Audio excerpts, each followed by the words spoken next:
7:04, I will call this meeting to order. If everybody would please stand, and we will recite the Pledge of Allegiance.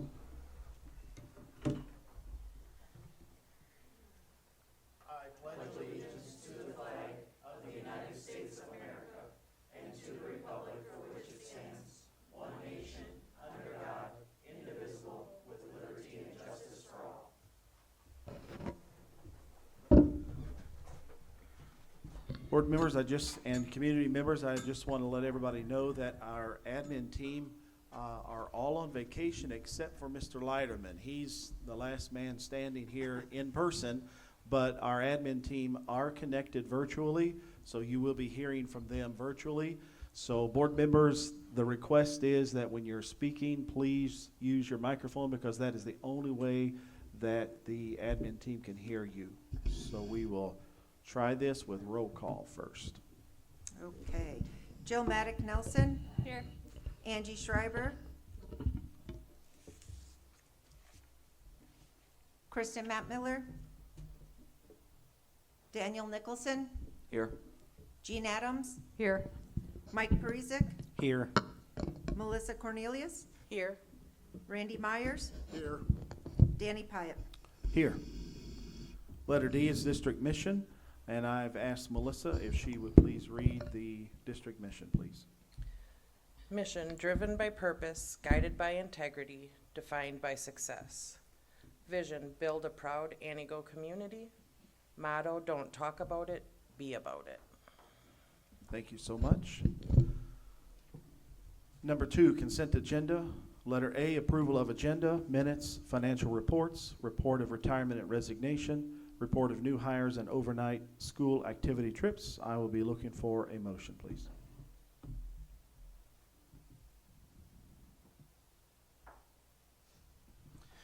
I'd like to make a motion to amend the agenda and move the pool conversation forward. I think there's a lot of people here that want to discuss that tonight, and to be considerate of everybody's time, I would like to move that forward. Okay, we will take that vote to the board. I'll just remind the board that the discussion is among the board, not the people that are here. The discussion for the pool is among the board members tonight. No open floor discussion. Sure. So the motion has been made to move letter G, under number 4, letter G, before all other business. And I think, Mike, do you want to add any more to your motion? No, I just want to move it forward. Okay. Any discussion or comments of the motion brought to us? Jill? Only question I have is, I know Kristen had stated with her work schedule she'd be coming late. Did she have a time frame in mind? If I recall, she said 7:15 that she would be here. Okay. Just knowing that, I don't know if Ms. Schreiber planned to be here or not, but,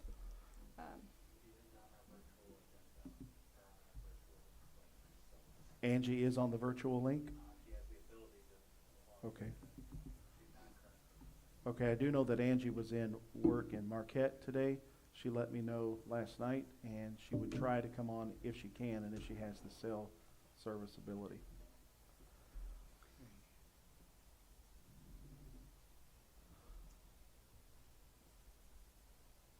We can pause for a few minutes. If the board wishes to, we can take a recess and hold the meeting until Kristen gets here, if that's what the board wishes to do, if we want to move this item forward.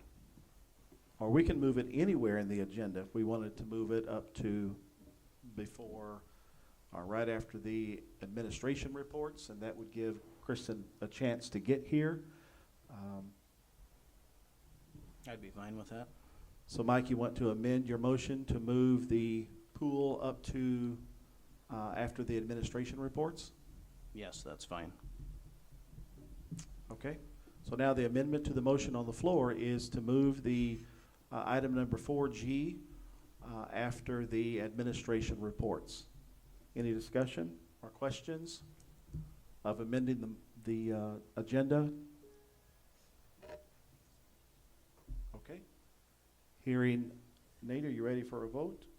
This is the amendment to the motion that's on the floor. Your voting device is now open.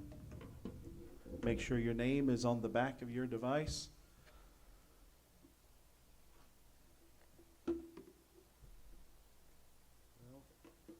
My number 8? Yeah.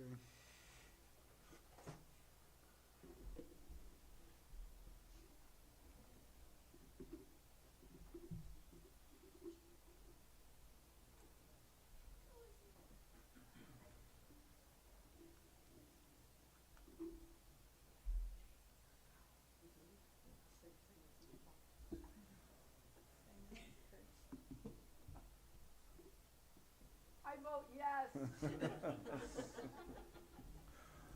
That is acceptable. Would anyone like to change their vote? Hearing no one changing their vote, the vote is now closed. And the motion carries. The amendment to the motion carries with Jean voting yes on the amendment. Now that becomes the main motion. Are there any other questions or discussion of the main motion on the floor, which is to move item 4G to right after the administration reports?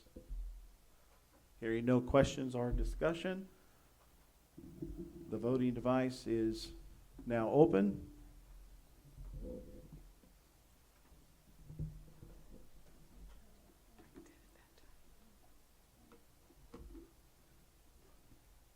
Okay, would anyone like to change their vote? The vote is now closed, and that motion carries. Yay, Gene, it worked. So we will go back to item 2, consent agenda. Approval of agenda, minutes, financial reports, report of retirement and resignation, report of new hires and overnight school activity trips. I'll be looking for a motion. Danny, I've got a question.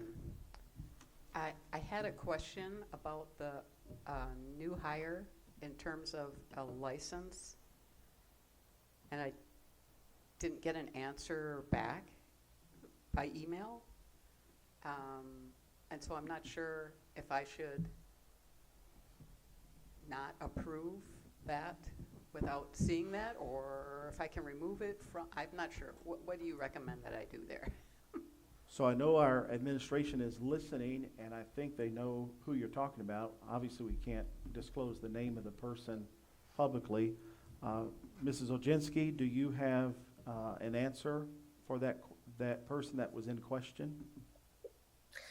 I do, and it's part of operations, the day-to-day operations, and that person is a new hire, and it's oftentimes that new hires under that classification do not come with that. It's part of the support that they receive from the district with onboarding. Oh, so they'll get the license, but they don't have a license now, basically. Correct. It's very common practice because not oftentimes do people make the decision that they want to entertain going into the educational field until after they've been hired. But yes, Okay. it's very common practice. Okay, thank you. Uh-huh. Now I will entertain a motion for the consent agenda.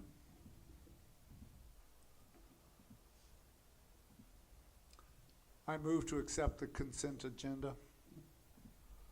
Motion on the floor is to accept the consent agenda of approving the June 8 special called board meeting minutes, report of retirements and resignations, report of new hires, overnight school activity trips, finance reports for May 26 and June 26, and consideration of all current bills, checks number 9750 through 9837 in the amount of $332,142.08.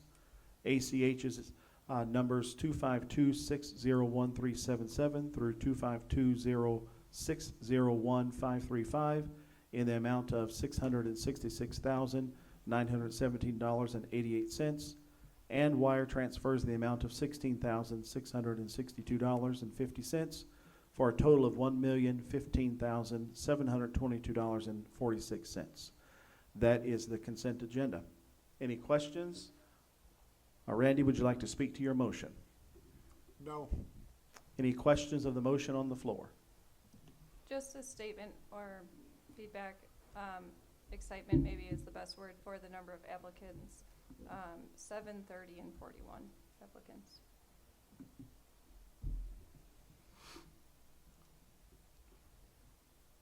Any other questions or discussion for the motion on the floor? I need to abstain from a couple of the checks due to being employed part-time at Krieger and Steinfest and Lamers Bus. Check number 1489, 1400, 1430, and 1490. Thank you. Deanna, did you get all of those numbers? Yes, I did. Okay, thank you. Any other questions or discussion? With the resignations and people leaving the district, this is a concern for me. Are we doing any exit interviews at all? I know that was something that we've done in the past, years ago, but as of recent, has that been happening, do you know? To my knowledge, I'm not aware of that, but that, again, that is an operational, not a board level discussion. So we'll ask Mrs. Ojenski to answer that question for you. So currently, I am not 100% certain. In the past, we were. I'm sure that you are fully aware too that we still have a vacancy in our HR department. And since that vacancy happened, I am not sure if our one person who's holding down payroll and HR is continuing to do that. I'm just not sure.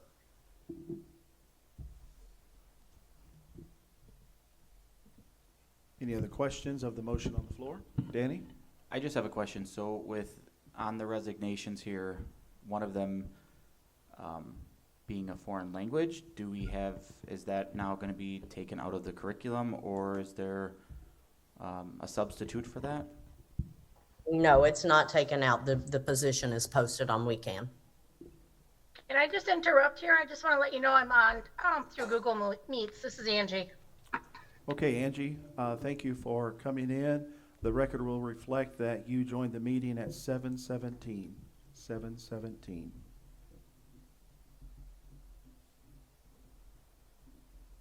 Are there any other questions of the motion on the floor?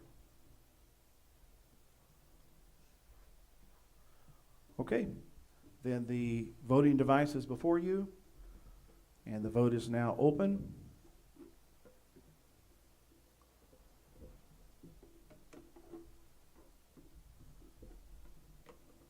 Angie, were you involved with the discussion enough to vote on the consent agenda? Yes. So what is your vote? And Nathan will put it Yes. up on the screen for you. Yes. Sorry about that. Would anyone like to change their vote? And the vote's closed. And the motion carries. Okay, moving on to item number 3, administration reports. I will turn this over to our district administrator, Mrs. Ojenski. Thank you. So first we have the Director of Business Services, the monthly budget update. The report is attached and Mrs. Fossbender is present remotely if anyone has questions. Kelly, this is Mike. I have a question. In your report, it says the budget is currently tracking as expected, is not projecting a deficit at this time. I guess I'm curious how that works with everything that's going on with the Aquatic Center. Yep, that's correct. And as you are on the board, as you continue, we haven't had a committee meeting in which we go through the details of these, but it's always 10 and 27 funds. It's not discussing Fund 80.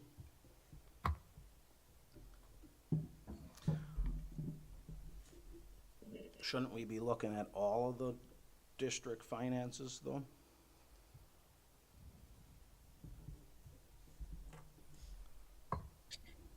So at the committee level, we review Fund 10 and Fund 27 every single month. And moving forward, we can include Fund 80 if that is something that is decided. Kelly, that would be something that you can speak with your chairman, Danny, about going forward for those new committee meetings.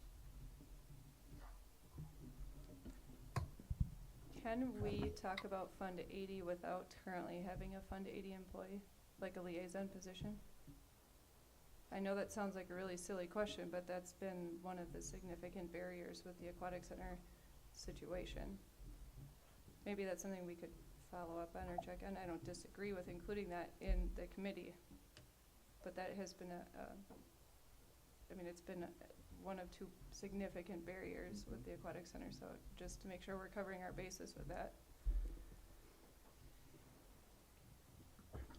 Kelly, I'll I let think- you. I think that's something we would also need to consult with Davis on. I think I agree with you, Jill. Danny? So when I look at the attachment for the monthly budget updates, is there a way that we can actually get a monthly balance sheet, P&L from fiscal year to date to the last closed month, so that way we can actually see numbers? Everything sounds very positive on this informational sheet, but I really would like to see some sort of numbers so that we can actually make decisions and vote. So Danny, those are things that we do at the committee level. Since there hasn't been a committee with this new board, that's something that you haven't experienced yet. But yes, we go through numbers with the budget each month at the finance committee. Thank you. You'll see that at your next committee meeting. Any other discussion or questions? Okay, Okay. Mrs. Oginski? Moving on to item B, Director of Pupil Services and Special Education. Ms. Wagner is not present with us, but her report is attached. Are there any questions? Okay, item C, Director of Buildings and Grounds. Mr. Leiterman is present if there are any questions. I have a question, Jake. Have there been any movement on the facilities issues at the Aquatic Center? Any of those maintenance issues?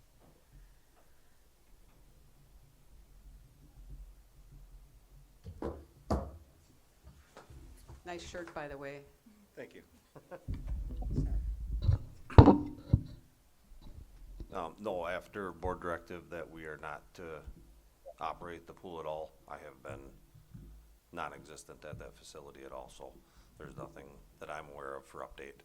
I know that the YMCA is operating it in the meantime, so I don't know what work they've done or not done. I assume it's pretty minimal, kind of a holding pattern, if you will. If something broke, I'm sure that they made sure we could still open the doors, but prior to that, actually, I want to correct one thing on that. There was a door operator that was in question for quite some time, and right at the same time that the board had made that directive, Davis advised me to go ahead and get that operator finished, so that was completed. But other than Okay. that, there's been nothing else that I'm aware Okay, of. thank you. Just for transparency, to be very clear about that, the directive was specific to Fund 80 dollars. Personnel needs to be funded through Fund 80, so it wasn't a directive to not have any involvement from the district with the pool. We simply do not have a Fund 80 employee, so that is the personnel barrier.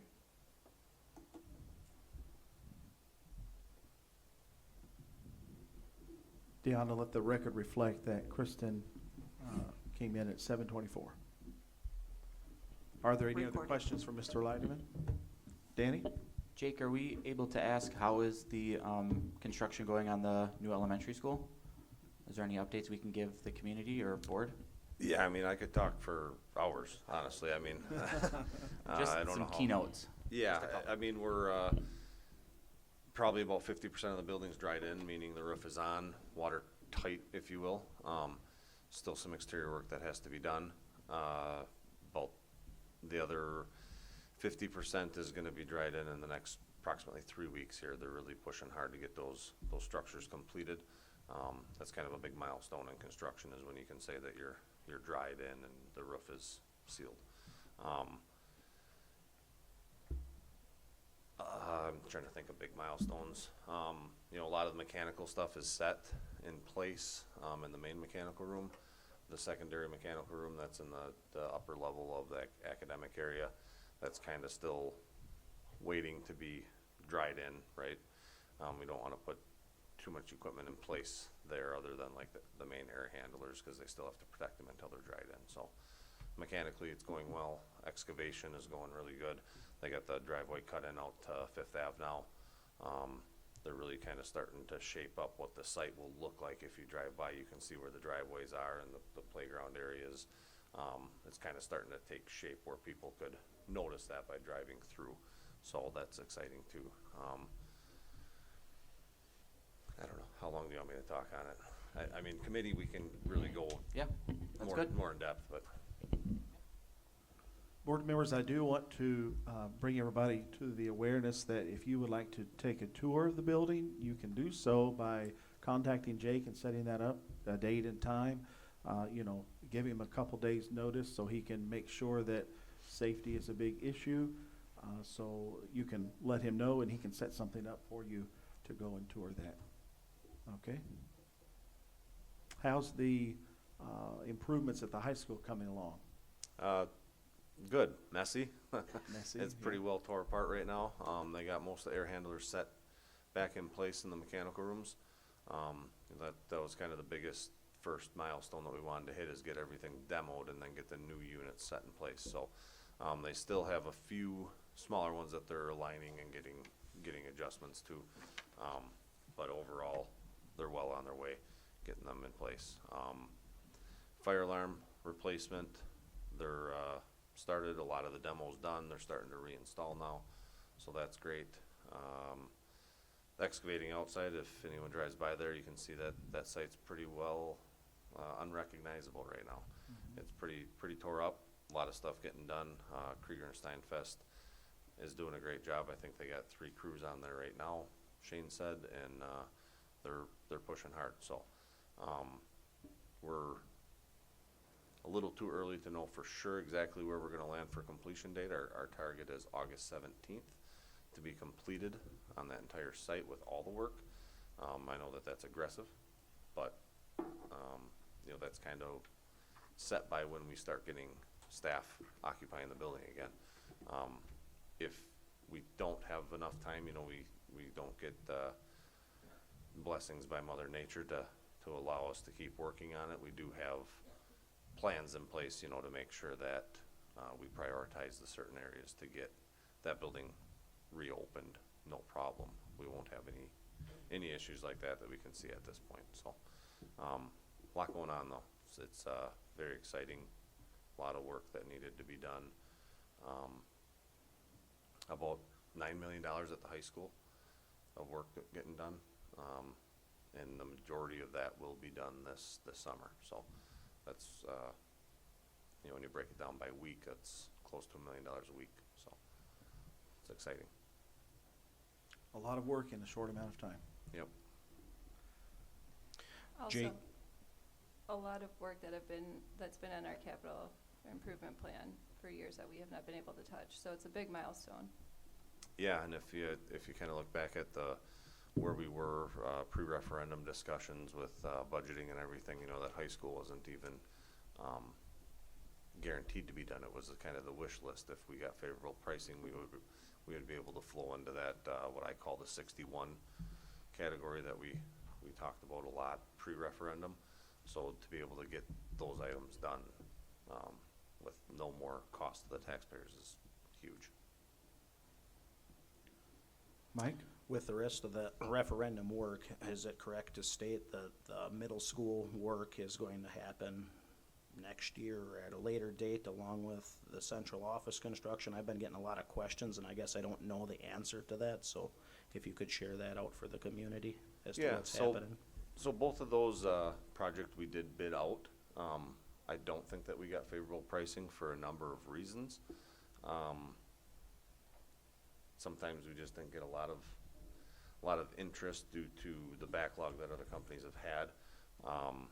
You know, we're not, you know, in a construction hub like, you know, the big cities are, so sometimes you just kind of fall into that weird situation where you need a big contractor to do these jobs.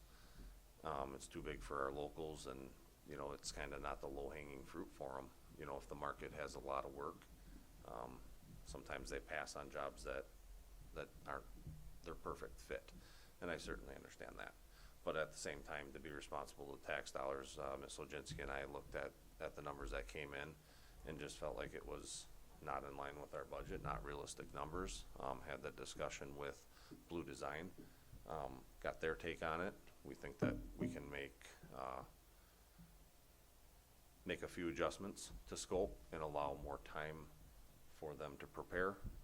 Give them another year. Every time you move stuff down the road, you do have some inflation cost, which is always, you know, part of the equation that you try to balance. But the numbers that we got were just, we felt very outside the budget and not a good spend. So we're gonna rebid those, and I expect those numbers to come in better. As far as exactly when that work will be complete, you never know until you get the final bids. Contractors will put, you know, completion dates or timelines or things like that within their bid documents. So you never know for sure, but the target is for next summer, yes. And obviously, you know, with the central office, again, that's gonna be the last piece of the puzzle, right? Like we talked about the whole time. So, more to come on that.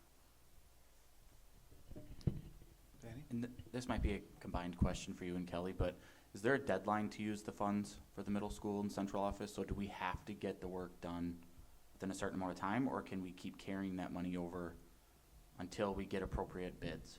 I would defer to Kelly. Okay. There is deadlines, but I just want to be cognizant of staying on the agenda. I'm not sure if we are floating into topics that are not necessarily on this agenda piece. So I would defer to the board president on that, or Mrs. Oginski, but I don't want to start adding into things that might not actually be on the agenda. Kelly, I just motioned to Danny to put that on his agenda for the committee meeting coming up in a couple of weeks. That's something that you can bring light to where those are with the referendum dollars. All right, any other questions for Jake? I just have one last comment, Sure. Danny. I just want to make sure that the community understands the appreciation that I have, and I think all the contractors have, for dealing with some of the inconveniences, you know, we kind of take for granted, you know, how important our schools are to our community. And, you know, kind of taking that piece out of the puzzle for even a 3-month window, I'm sure ends in hardships that we don't even recognize. Certainly there are some that we have recognized and heard of, and you know, I apologize for any inconveniences, but really just thank the community for their support, not only in passing the referendum, but also their tolerance while this project gets completed. And once we get this work done, it's gonna be a huge asset to the community, students, staff, for, you know, hopefully another 30-some years before we have to look at this type of remodeling again. So thank you to the community for their initial support and ongoing support. Thank you, Jake. Okay, Mrs. Oginski, we'll move on to the next. Okay, item D, Director of Technology report is posted, and Mrs. Mushak is available if anyone has questions. Okay, item E, Director of Curriculum and Instruction report. Mrs. Stutzream is available by remote, and her report is attached if anyone has questions. Okay, item F, Superintendent report. Just a quick overview. We had our end of the year celebration and retiree recognition, where we had lots of great things to celebrate for the accomplishments of the year. We did this as an entire district. The day that the students were present, half a day, the remainder of that day was to celebrate with staff and our retirees at the Vaughn Theater. We also had a meeting with Sue to review the bids submitted for FF&E, which is furniture, fixtures, and equipment for John H. Bradley Elementary, and we awarded that bid to EBI, and we've notified them, and we're scheduling meetings to work out the draw schedules and whatnot with them. Continued staffing meetings with Ms. Fossbender, Ms. Stutzriem, and Ms. Wagner to determine placements and openings. This also includes meeting with Jade to update WeCan and follow up with the interview process during the vacancy in our HR position, and to check in on accepted and declined offers. It's always typically a daily occurrence. I think Danny Nicholson can also speak to that, and many days it's multiple times a day of checking in to see where we are in the process. Budget and draw schedule meetings with Ms. Fossbender, Mrs. Mushak, and Mr. Leiterman regarding budgets for referendum work at John H. Bradley and the high school to make sure that everything is in alignment with pay schedules for work completed. I've submitted our annual calendar report, and we've had a meeting with Mr. Jokes to determine who the coach for Leader and Me will be for Anago, and it's very exciting because we're actually getting a coach who has done some work in our district before with through other consulting firms. So we're very excited to welcome her back to our staff and our students. And it's great to have someone that has some familiarity with our community and our district. And that's the end of my report. Any questions? Okay, Mrs. I'll Oginski, turn I it back wanna- over to you, Mr. Wyatt. Mrs. Uzinski, I want to go back to the curriculum and instruction, because as we were moving on, Randy was coming up to the microphone to ask a question, and I want to let him be able to ask his question. No, And Amy. just the overall growth. They talked about the improvement in the scores for the ACTs, and there were certainly dramatic improvements for between 24 and 25 and 25 and 26. But going back a few more years to let us know if that's a trend or just whether 24, 25 was an off year would be informational, that we could follow trends rather than just a one-day period for future reports. Yes, I can bring future or the past like 5-6 years worth of ACT scores. I can bring that to the next committee. But one thing I do want to highlight, and on behalf of the high school staff and students, these are their scores. I'm just the messenger to the board tonight regarding that, and the celebration around that is there's one part to look at the composite score, and there's another part to look at the students, the percentage of students who met proficiency. So when you're looking through, there's kind of two avenues that we look at our ACT and pre-ACT scores around. So we do know that we need to keep gaining on our composite score. We did go up this year, but last year I believe we did go down. And I can get that data for you. But this year we saw an incredible amount of growth of kids who went over that proficient line for each of those different subgroups, like English, math, reading, science, etc.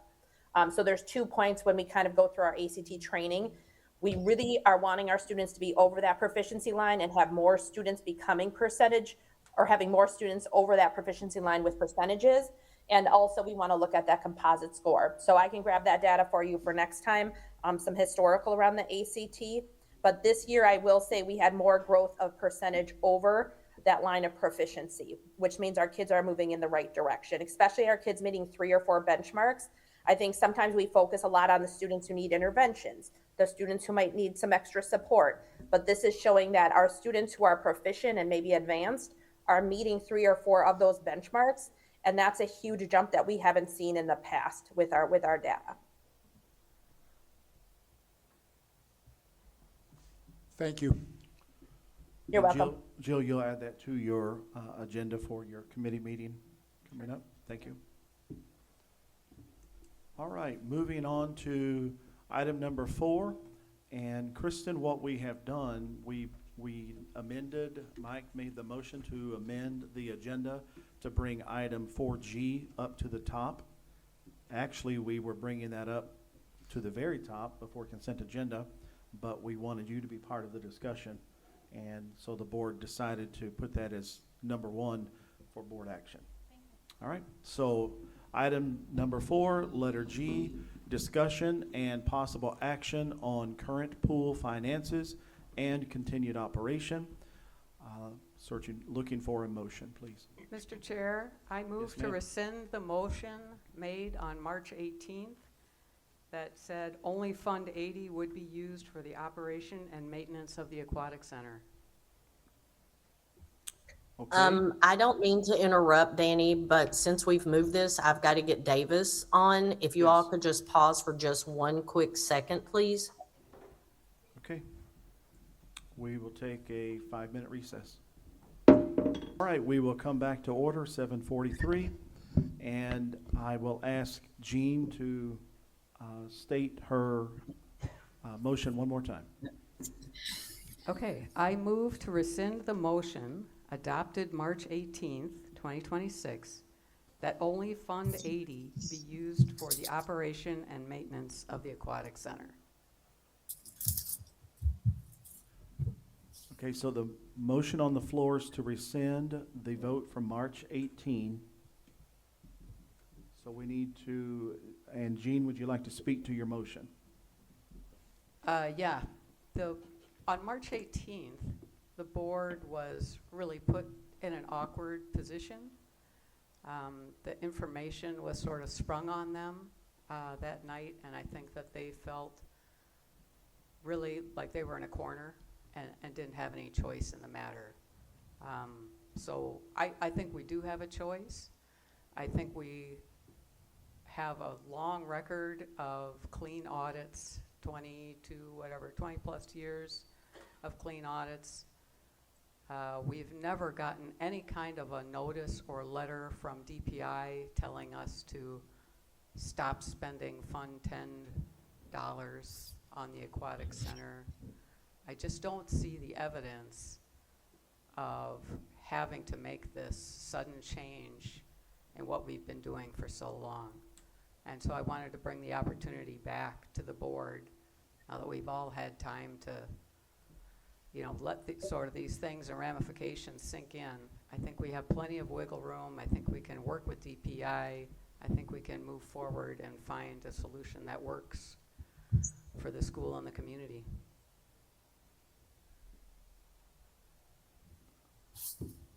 Okay, Davis, would you opine on this, please?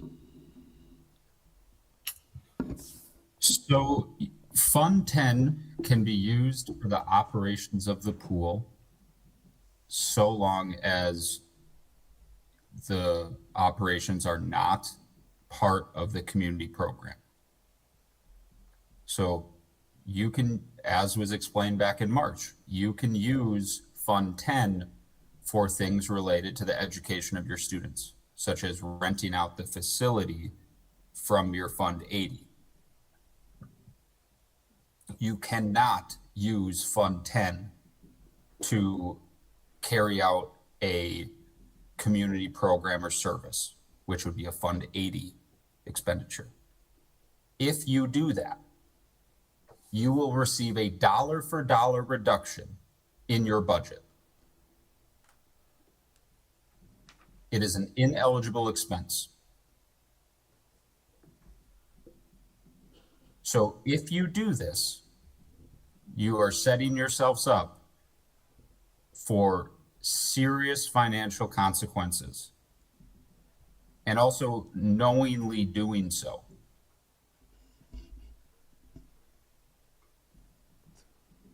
The reason this wasn't brought to the board's attention earlier is because my understanding is the board wasn't aware that it was going on.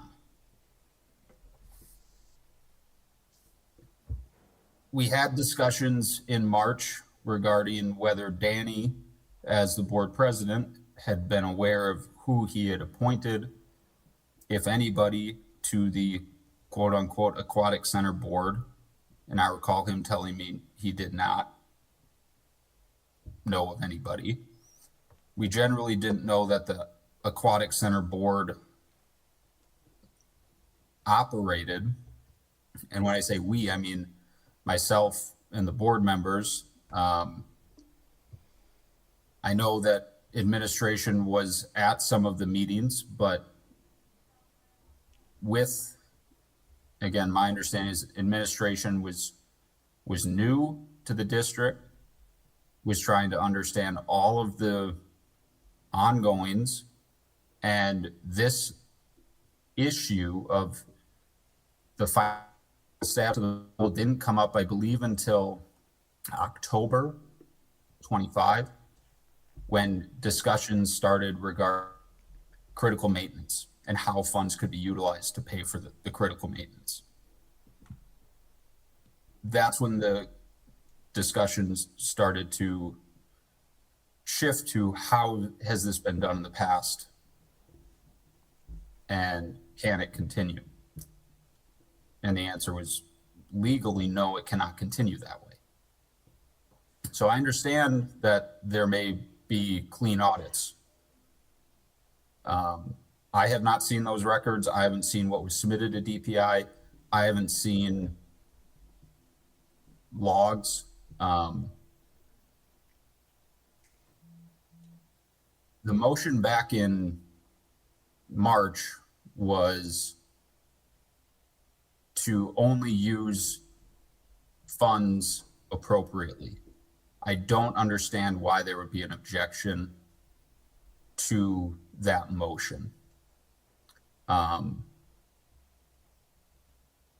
If Fund 10 were to be used to fund the community program or service, that would be highly ill-advised.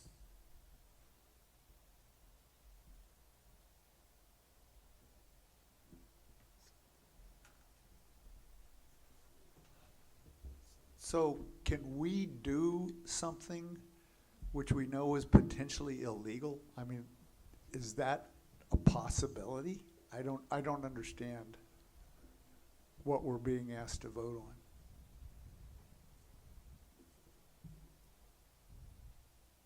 Randy, is that a question for me or Gene? Either or both.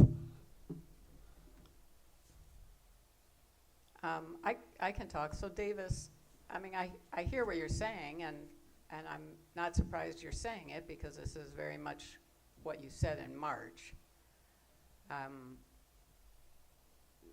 Your last line there made it sound like I wanted to spend Fund 10 on community services, and I don't. The Aquatic Center is used for the community and for the school.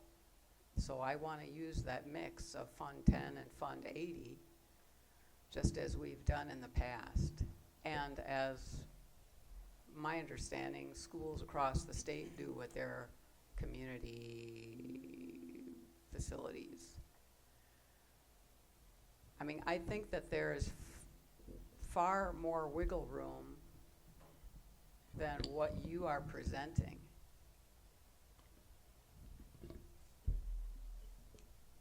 I haven't found any wiggle room on DPI's website to say that there's any flexibility of using Fund 10. I know that you like to do research. Did you find something that states otherwise?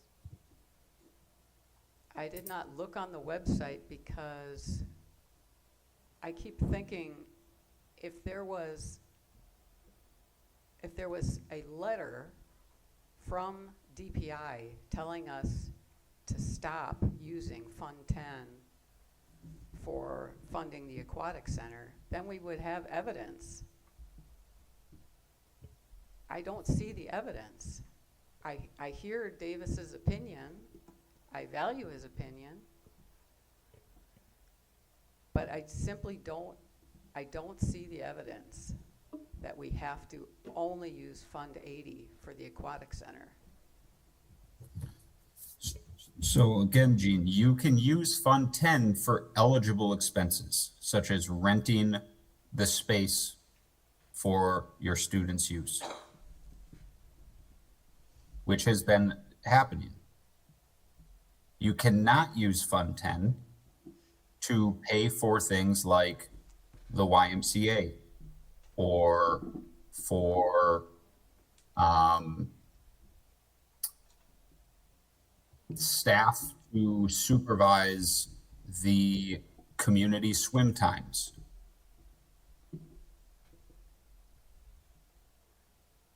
those would be ineligible expenses. Aren't the? So that mix that you're talking about is occurring. But, and as district administration just went through with its auditor, so another third party who has no interest in this has determined that the expenses spent this year, as properly coded, resulted in a deficit. Yeah, who's determining so this that- properly coded, Davis? Who's determining that? The auditor who, The auditor with information provided to them by whom? the district's records,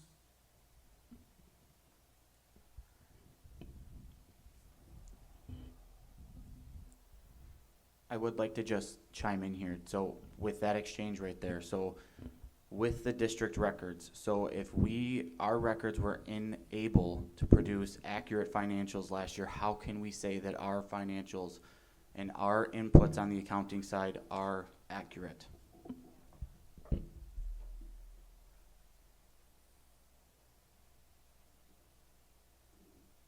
I think a further question would be, has the record keeping accurately been maintained since the inception of the pool, more specifically operational items for pool use?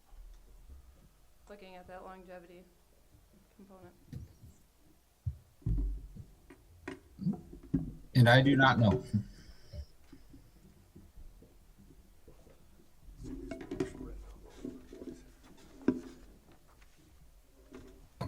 So Danny, I'm going to give you an example.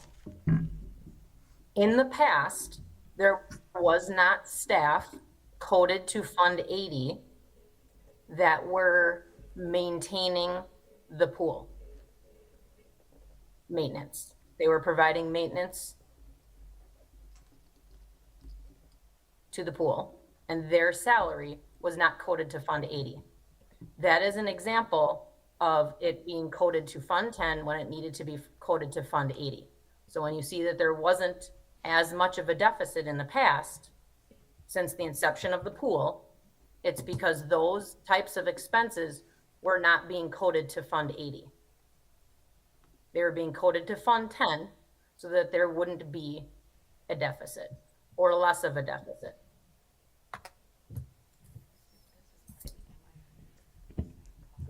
So have we gone farther back than the last year to see how much improper coding has taken place in-house?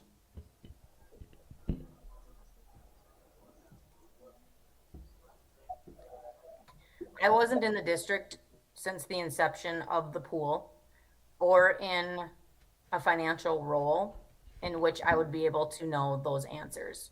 So right now, what we are doing is working with DPI, we are working with our auditors, and we are working with legal counsel to ensure that all of the expenditures that the pool encounters are coded correctly to Fund 80.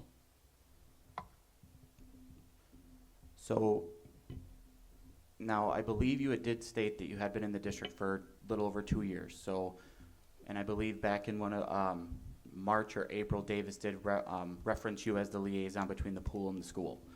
So if we had bi-monthly meetings at the school board or the pool board and you were the liaison, wouldn't we have known something had been going on for the last 2 years? How can we say that our accounting and everything, what you just said, you are not in the district, but you have been in the district for the last 2 years, and you were the liaison as outlined by Davis in the previous meetings? My role with the Aquatic Center was to let them know where their budget stood. So the very first year in which I was here, the budget was already created, the processes were already happening with how things were being coded. I think, So, Kelly, not to interrupt, but what really opened our eyes to this was when we asked DPI if we could use 46 for the maintenance, correct? Or capital improvement, that's when this all came to light. Yes, and the pool, the aquatic center board has been reported since I've come to the district that they've been operating in a deficit. And so those things have been reported to the board. It's just now that we are identifying all of the expenditures that haven't been coded, the deficit is much larger and the funds have been used at a much quicker rate. So have we been operating Fund 80 in a deficit for years, and it's just now being brought to our attention? Is that what I'm getting from that statement? I thought we couldn't let Fund 80 go negative, but if it's been operating at a deficit for years, how has that not been caught? So Fund 80 operated at a deficit in its first year, back in 2004, if I recall correctly. And then the levy was instituted. And then that levy continued to increase to cover the deficit. I think it steadily increased for like 5 to 6 years. And then, I'm not sure. There certainly at times were some money set aside within Fund 80 because at least at the beginning of this year, there was a fund balance of 150,000. Is that correct, Kelly? Yes. So we knew going in, I guess, deductive reasoning says if you had a $150,000 fund balance, you weren't at a deficit at the beginning of the year, but now you are. Sure, so on the report that I am looking at, so did we, you said 150, but the fund balance starting was $123,764.28. There's some inaccuracies on that. I mean, yeah, I do have, I mean, there are some questions I have about that because the last year doesn't, when you take the starting fund balance for the 24-25 and then you add the total revenues and other financial sources, that does come out when you subtract the expenses to what that year was. But then last year going into this year, there are discrepancies back and forth on that. So I sitting here looking at this, I don't understand how with discrepancies like that, we can't have some sort of temporary resolution where we meet with the foundation on a monthly basis. We provide budgets to them, they provide budgets to us, we meet in the middle, and we can ask for funds along the way. Is that an option?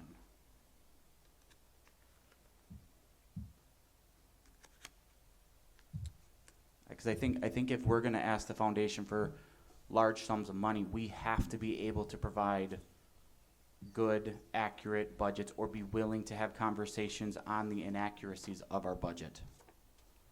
So I'm just gonna stop there. There aren't inaccuracies on the budget. But when you have a budget right now, your fiscal year doesn't end until June 30th. That means all of your utilities that are operating your pool, for this is just one example, goes through June 30th. You aren't going to get that bill until July. That means this budget is always living and breathing until July or August, when you're getting all of your final bills, all of your final expenditures, all of your final revenues, and those are done, and you close out the books. So right now, as the budget stands as it is, that's why there are different numbers each time you ask. And that is very typical of a budget throughout the year. It is always living and breathing until the books get closed out and they get finalized through your audit. So right now, you're operating at a deficit, and even if you get all of your revenues, you will still be operating at a deficit. And the pool, since I've been here, has been operating at a deficit. Now, you did have a fund balance that, for lack of a better example, is much like a savings account. But your operational expenses with how much revenue and how much expenditures you have each year is operating at a deficit. Now, that is why it still was able to stay open according to DPI, because you did have a fund balance. That fund balance is now depleted because all of the accurate expenditures are being allocated to the correct funds. So Kelly, this is Jean. I just have a question about clarification, because you're using the word budget in a way that is unfamiliar to me. To me, a budget is something that gets set at the beginning of the year, and it's in stone, and it does not change month to month, day to day, whatever. Your expenditures may, but to me, that's what a budget is, and now you're using the word budget as if it's a moving, flowing thing. A budget is set by the board and can only be amended by the board. It's, am I misunderstanding the word budget?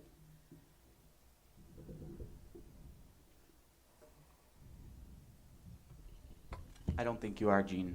That's how I also interpret it. Okay, so I can't predict what 12 months of electric bills are going to be for the pool. So what you do when you set a budget number is you look at the history of what your electric bills have been, and you apply an increase, because generally your electric bills increase. And so your budget number is your best estimate of what you believe that, based on all of the facts that you have, of what your electric bills are going to be. Much like your home, you don't know exactly what your electric bills are going to be. Or your heat. Could be a colder winter, could be a warmer winter. You're setting your budget up based on what the facts are that you have at the time. So when you set your budget numbers, that's what those are. As your expenditures and your invoices and your bills come in, much like there might be a tile that breaks randomly because of somebody dropped something or something like that, that has to be fixed. You're not going to be able to predict that that's going to happen when you set your budget in October, that you might have a tile break in March. So those are the types of examples that happen when you set a budget, and then you have your actual invoices come in and your actual revenues come in. You can't predict if 12 or 15 people are going to buy an annual membership, or they're going to buy a monthly, or maybe they're not going to buy any at all. So those aren't things that you can predict. You have to set your budget on what all the facts that you absolutely have, and then it's your best estimate going from there. Yep, I agree with all of that. I'm just concerned now that this, that the columns in the budget sheet, which is a different agenda item, that they say budget at the top. Now I don't know if they really mean budget, or if they mean, you know, expenditures or adjusteds or something else. So that's a great question, Jean. If you look at the handout that I gave you all last meeting, you'll see at the top fiscal year to date activity. So look at the 25-26 fiscal year to date activity. That isn't the budget of what we set, where we thought the best estimate was. That's what your actual numbers are to that date, which that date was on June 15th.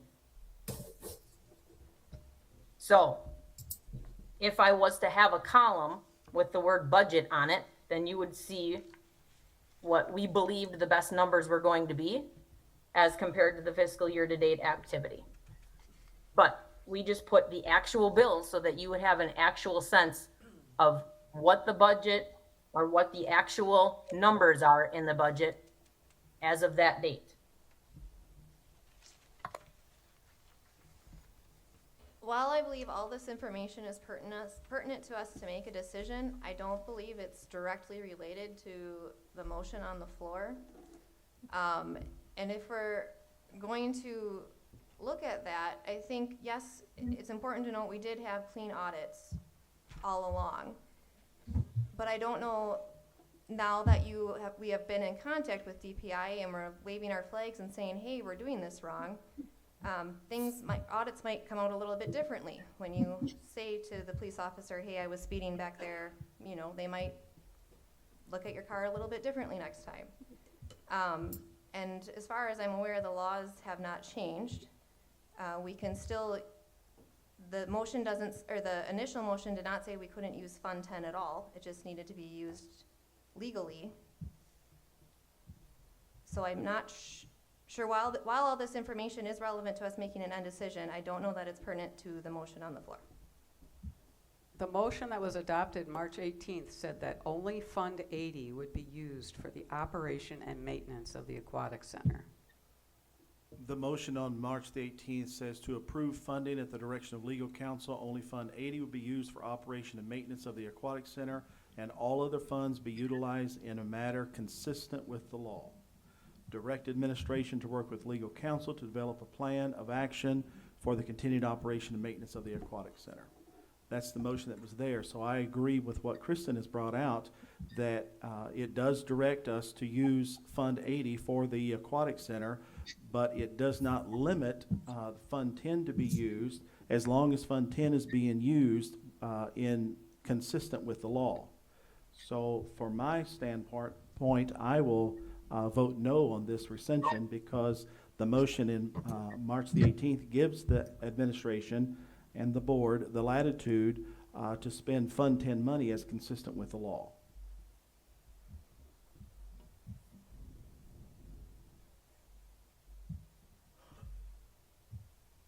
Any other discussion of the motion on the floor, which is to rescind the motion from May the 18th? March, I'm sorry. Thank you, Gene. March the 18th.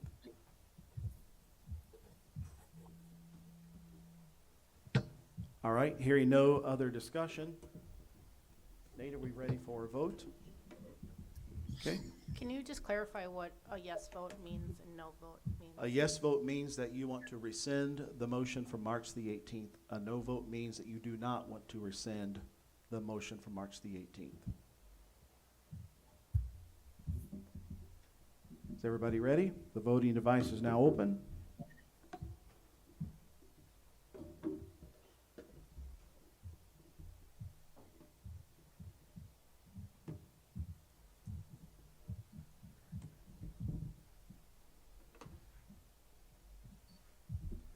Okay, would anyone like to change their vote?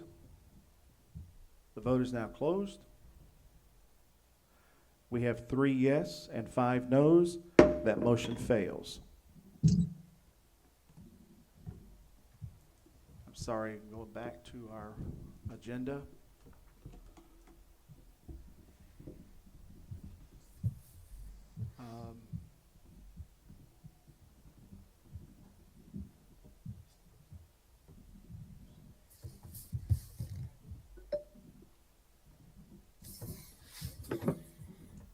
Okay.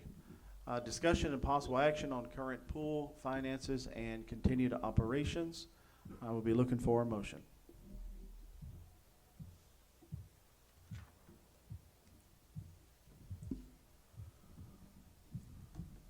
I'll make the motion that we move to adopt the resolution on continued operations of the Clara R. McKenna Aquatic Center as presented.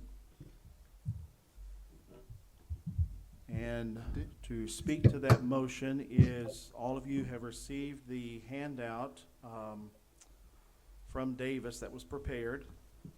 It gives the opportunity for the aquatic center to remain open. And what I'd like to do is ask our board clerk to read the resolution on the continued operations of the Clara R. McKenna Aquatic Center. Mike, do you have that in front of you? I'm looking. We have 34 pages here, so I'm looking for. I think it's on page 32, but it might be, it may have the May or the June 15 date. And I have one here for the 22nd date. Page 28?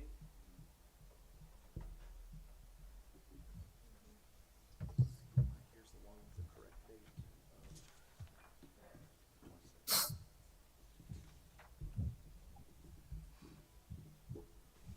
While our board clerk is preparing to read the resolution, I do want the record to reflect that at 7:54, Deanna, let the record reflect that Angie joined us in person. I took record of it. Thank you. Danny, Yes, sir. I just would like to let you know, Randy, do you have that attachment on board docs? Okay, yes, okay. Resolution for continued operation of Clara McKenna Aquatic Center.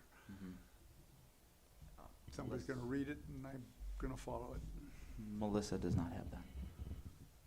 Is she logged into Board Docs?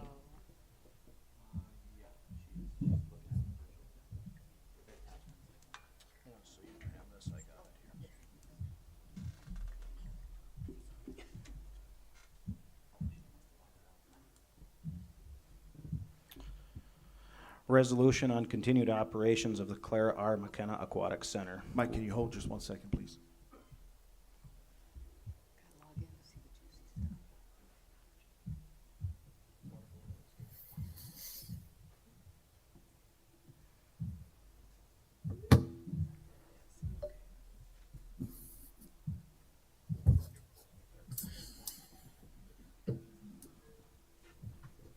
Thank you, Mike. Whereas the district operates the Clara R. McKenna Aquatic Center, the pool, as a community program under Fund 80, and whereas the pool has, at least for the 25-26 school year, operated at a deficit, and whereas the pool board desires to advise the administration and community of its decision with respect to the continued operations of the pool. Now therefore be it resolved by the school board of the district as follows. For the pool to remain open under the school board approved community program Fund 80, the following directives are issued to administration and the following must occur. Administration is directed to execute the Mike, can you pause just for 1 minute? It's really important to read the number 1 and the letter A so we keep those together. Thank you. 1A. Administration is directed to execute the enclosed contract with the Woodson YMCA, outsourcing the pool's general operations to the Woodson YMCA. And 1B, the district must receive revenue by way of donations or other revenue streams in the amount of $75,000 by June 30th, 2026. So Fund 80 does not operate at a deficit for the 25-26 school year. And 1C, the district must receive revenue by the way of donations or other revenue streams in the amount of $250,000 by July 1st, 2026. So Fund 80 may continue to operate in a cash flow positive manner in the 26-27 school year. And 1D, the district shall further consider imposing a previously imposed $300,000 tax levy. Number 2, if items 1B through 1C do not occur on or before the dates indicated, the pool shall cease further operations until further notice, and administration shall notify the Woodson YMCA that the pool's operational fund is depleted and the contract terminated. 3, the district will receive and consider any and all offers to purchase the pool by a nonprofit and for-profit entities alike. Adopted and approved this 22nd day of June, 2026. Thank you, Mike, for reading all of that. So the motion on the floor is to approve that document of the resolution on continued operations of the Clara R. McKenna Aquatic Center. We'll direct all of our discussion toward that motion. I move to amend the motion by Okay, will the removing, member please state the amendment? removing number 3. The district will receive and consider any and all offers to purchase the pool by nonprofit and for-profit entities alike. Okay, we have an amendment on the floor in the resolution to strike number 3. The district will receive and consider any and all offers to purchase the pool by nonprofit and for-profit entities alike. Jean, would you like to speak to your amendment? No, thank you. Okay, we need to direct all of our attention to the amendment that's on the floor, and that is just to strike line number 3 in the resolution. Are there any questions or discussion of the amendment? Randy? No? Kristen?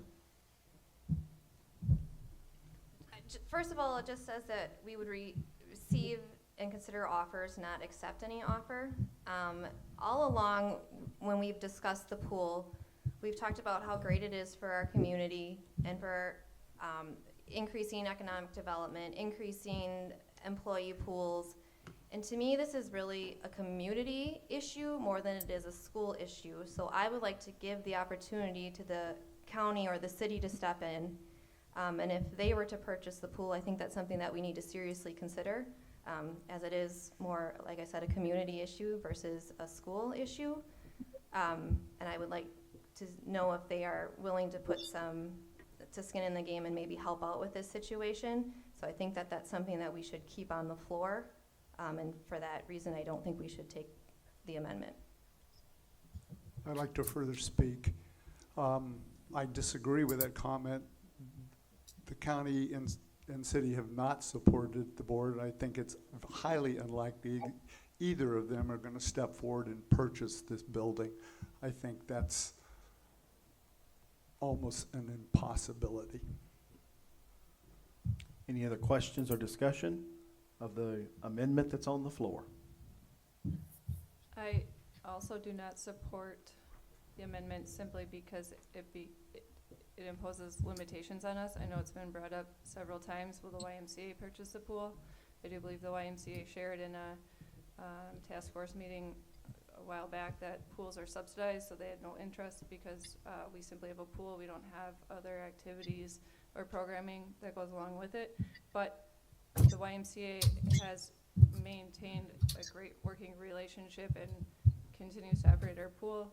Perhaps that's something that they may want to consider, and they have firsthand knowledge and experience of operating our pool, so that would take that potential out. I also agree with Kristen in the sense that the city and the county have been on the task force. This discussion has never centered on the importance of academic achievement and student outcomes. It has focused on the importance to the community. And this board, regardless of current members or previous members, have all stated the importance of the pool for our community. Therefore, to continue that discussion, and even the discussion further, but in terms of skin in the game, to offer and maintain a, what's the word I want? Amenity to our community. That amenity ideally is a collaborative combined effort from taxpayers, right? So at the end of the day, it's taxpayer monies. Let's all have skin in the game to promote and maintain a community gem that we have in place. So I'm not in favor of the amendment because I don't want to set up limitations for ourselves. Also, the foundation has shared a lot, and they have a lot of knowledge. Quite honestly, I think the foundation or members of would be excellent at running the aquatic center. That would also remove that potential should there be interest there. Okay. Any other questions? Angie? I just want to say that if a private entity or a nonprofit were to purchase this, they would be able to operate it like a true business and not have to deal with all the red tape of being tied to the school district. So I would vote that we against this because I want to keep as many possibilities open as we can to keep this open.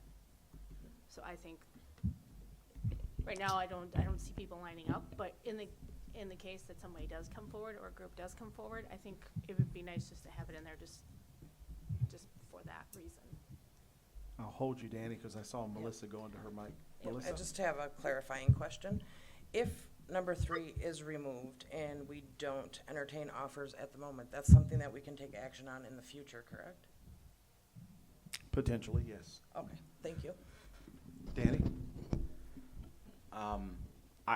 I don't think we need number 3 there. I think that there are really reputable people in this community who have come forward and put forth that there are funds there that they are willing to provide the district as long as we are open and willing to collaborate with them in a sense of having conversations about the funding, about the budget and what we need. So I don't think there's a need for number 3 if we just start coming together and work with this foundation and people in the community.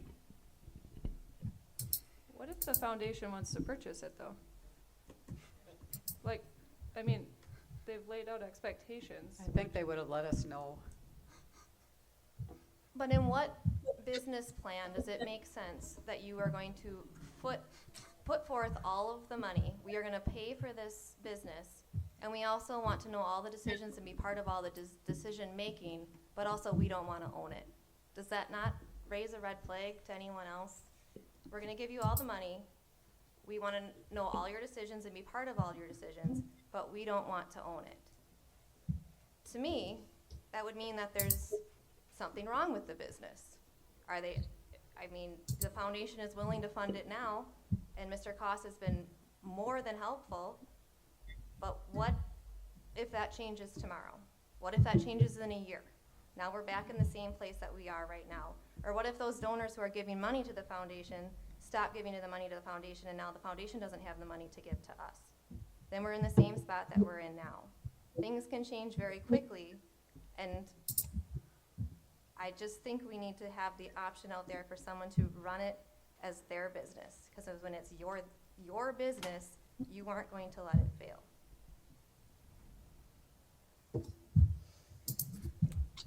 Danny? And I do agree with you, Kristen, in some of what you're saying, but I also think with us being a public school and that being part of our community and our public school, I think we have an obligation to not let this fail as well. I agree. I agree completely. None of us want the pool to close. I agree completely. That's why we're here trying to come up with a solution. But if the best solution is for someone else to run it and run it well, we have to have that solution on the table as well, or option on the table.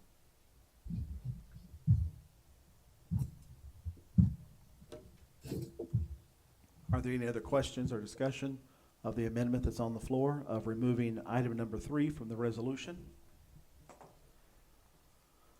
I'm not gonna vote in favor of it. I just wanna stay really, really clear and consistent, because I just don't feel that it's believed in any capacity. I, as just one board member, I'll just speak for myself right now. I have no interest in closing down our pool, none, at all. I have no interest in acting unlawfully. I will not. I have every belief that we can figure out a solution, and I also feel that leaving this in there allows for flexibility, because the language simply says we'll receive and consider. It does not say we'll accept. So it provides the opportunity. We are on a time crunch right now with timelines within this resolution. Last week, Monday, this was on the agenda, but we couldn't get to it. So in the event that there is a time constraint, like, I just don't want to limit ourselves to potentials. It's not an acceptance of an offer, it is simply allowing that to be available. For those reasons and previously shared feedback, I'm not in favor. I want the pool to stay open, nonetheless. Danny? I would just like to add that, given the short notice that previous board members had regarding the dire financial strains of this pool, and they were quick to act and able to put something like this together, I don't see why we would not be able to act like that again if we needed this option. But I think if we put this option in, I think it's just basically giving us a get-out-of-jail-free card and not have to work together and have hard conversations with the foundation and community.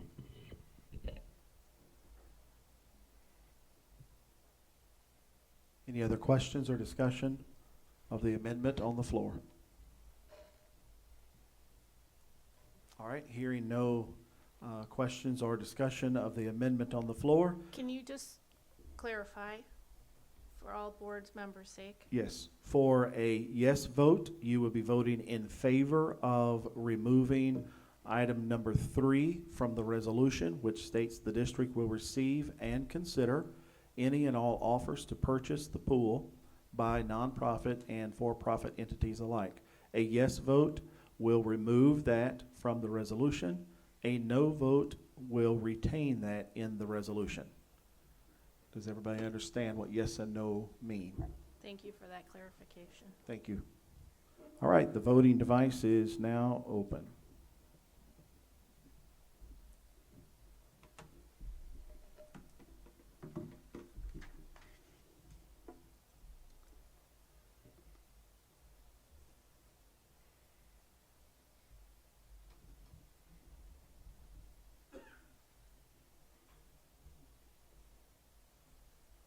Would anyone like to change their vote? All right, the vote is now closed. We have 5 yes and 4 no. The amendment stands, and Mr. we. I have another amendment, please. Wait just 1 second. We are now at the main motion on the floor, which is to accept the resolution as read with striking number 3 under now therefore be it resolved. And now entertain your amendment, Randy. I move we eliminate item number 1C. District must receive revenue by way of donations or other revenue streams to the amount of $250,000 by July 1. So Fund 80 may continue to operate its cash flow positive manner in 2026 through 2027 school year. I think trying to ask the foundation to come up with this large amount of cash in such a short period of time is not at all realistic. I'm not sure that this board has shown good faith and that they really want to do these things. There's been an offer on the table for $120,000 to do repairs, which has not been taken advantage of. So I think we should just eliminate item number C. I don't think that's necessary to keep our pool open at this time. So Okay. I'm just gonna, So I was gonna refer or defer to you, Davis, because there's a reason for that being in there. And Davis, you can opine on that. yep, and I'm not here to tell people how to vote, but, so the reason you need that by July 1 is because if you don't have that money by July 1, then you won't have any operating funds. And then the Therefore, pool- we wouldn't You be able won't to have, keep the you won't have any fund balance left. So you need the 75,000 to get back to 0. So now you've avoided the deficit for 25, 26. But you haven't addressed how you're going to keep operating in 26, 27, because you're not going to receive levy money, if at all, until December or January. And you are going to have sparse revenue streams. And as we've learned from 25, 26, the revenue isn't enough to overcome the expenses. So you need some other supplemental revenue. So that's why that 1C is in there. Okay, I saw. And I guess I'm just gonna, this concept of bad faith has been addressed with me before.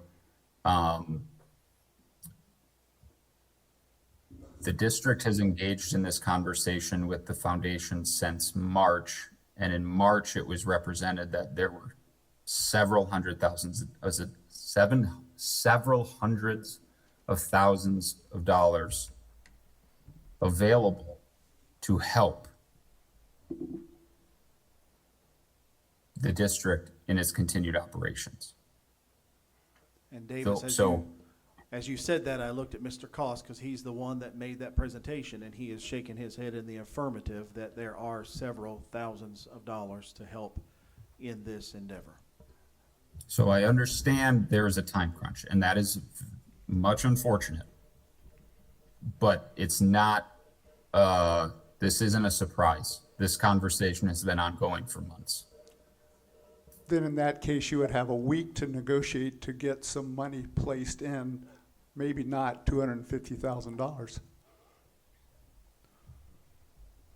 Okay, so I saw the board members pop up to the microphone. The first one was Jill. She came up.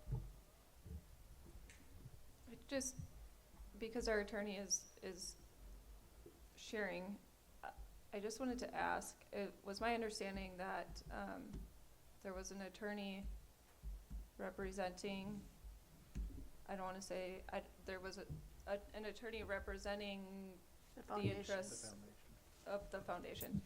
Is that accurate? And if so, should that attorney be involved in this discussion? Is there legal That attorney representation? is no longer working with the foundation. That not because of anything that occurred, it was just a mutual parting of ways. Thank you. Okay. The next one I saw was. And Go ahead, Davis. sorry, Danny. I would just add, the $250,000 is a conservative amount. Because keep in mind, your deficit is understood to be at least $200,000. And the budget prepared by administration estimates that the deficit for 26-27 will be over $300,000. If I recall correctly, I believe it's $375,000 roughly. So the 250 is to provide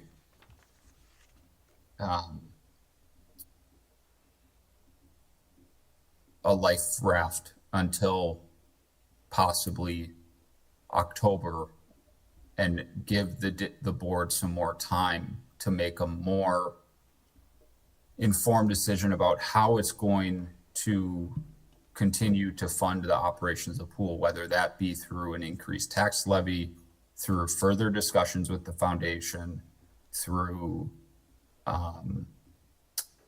maybe different programming that's going to increase revenue streams. The idea is that there be sufficient funds to carry the district for some period of time, but not the full school year. So I understand what you're saying, Randy, but what I'm trying to make clear is the $250,000 number is just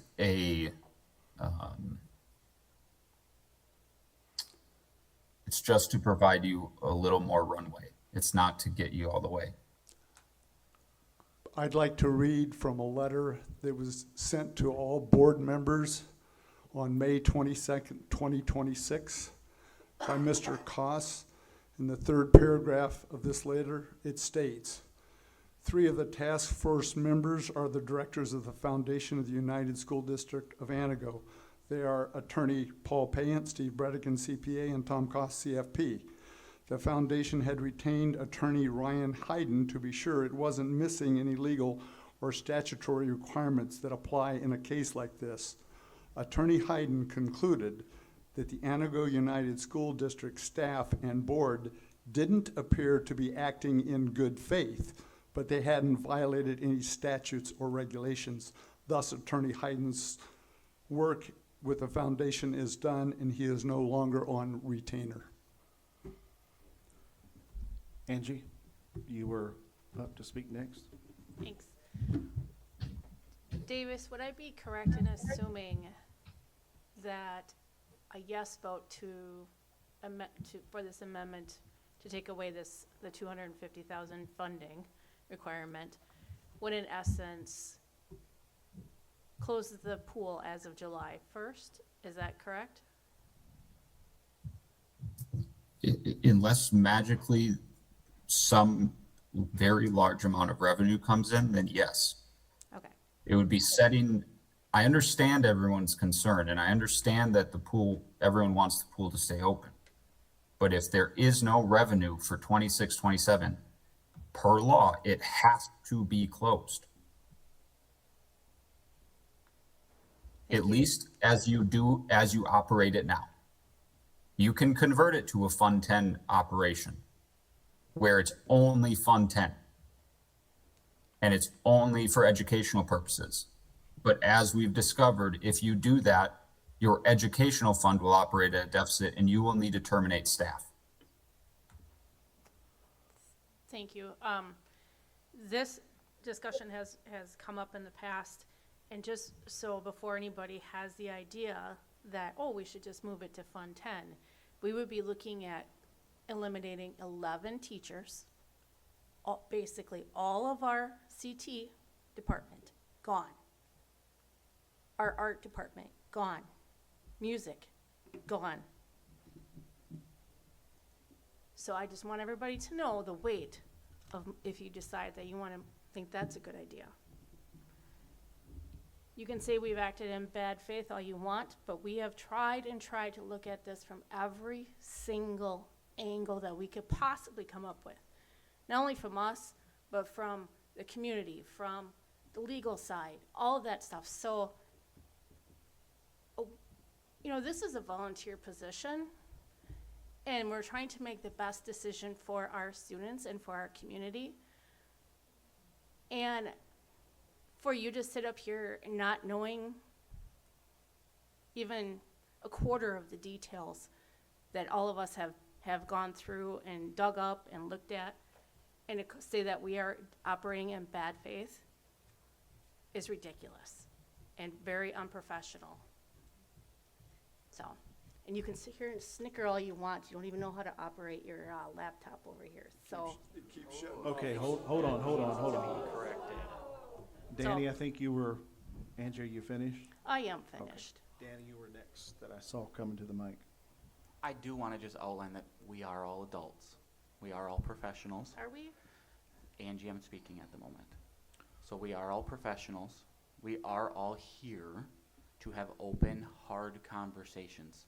We need to have these hard conversations, and it's nothing personal. I'm not taking anything away from any of the previous board members that sat up here, like you just said, and did the dirt.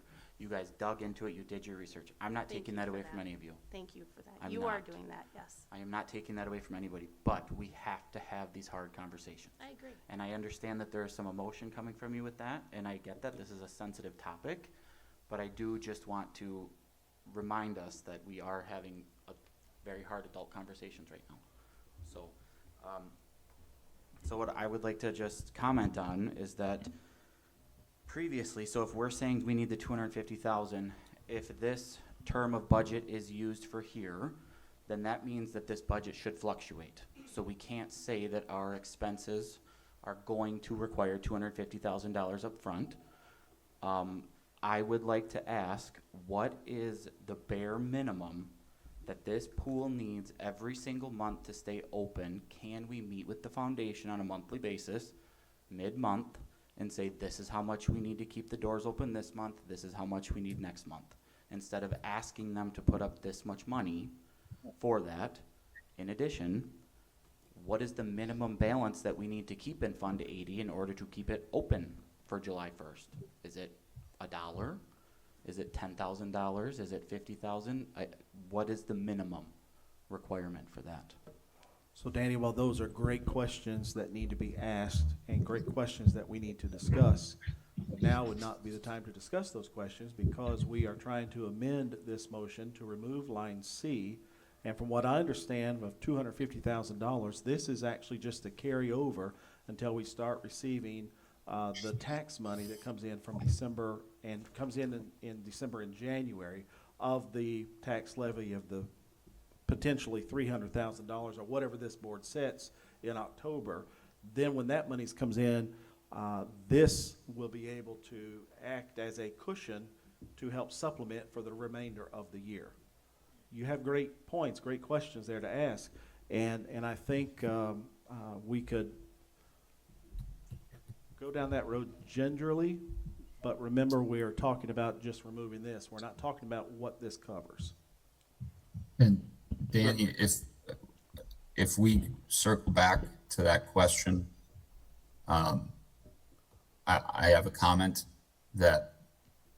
but I don't want to get you off track, so. How many times can we amend the motion? 2. So if I were to amend the motion, then we're done? We're already at do it 2. again?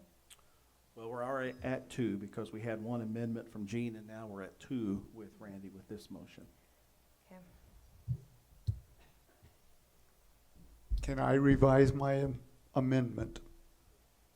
state your revision and we'll see what we can do.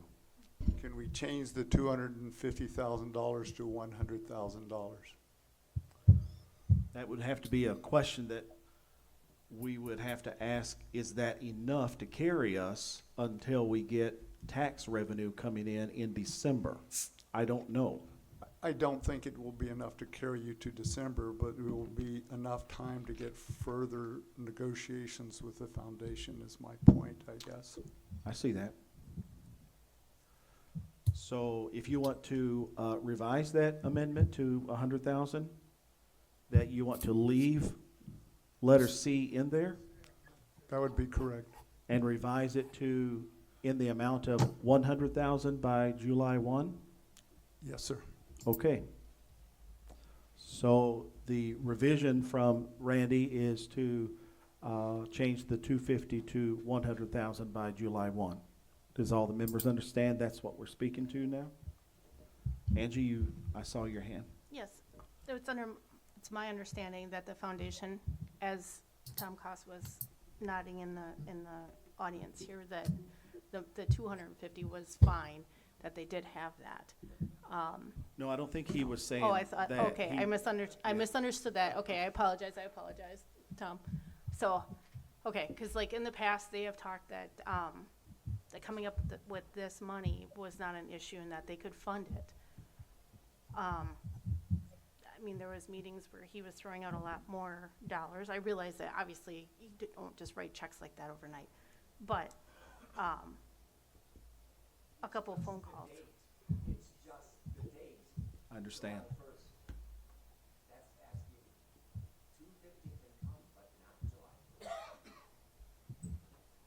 So, I guess that was my point. Okay. I apologize for misunderstanding you. I take hand signals very well, Tom, whenever I see those. Yeah. Any other discussion of the consideration of the amendment on the floor to leave item C but change the amount to $100,000 by July 1? That is now what we're going to be voting upon.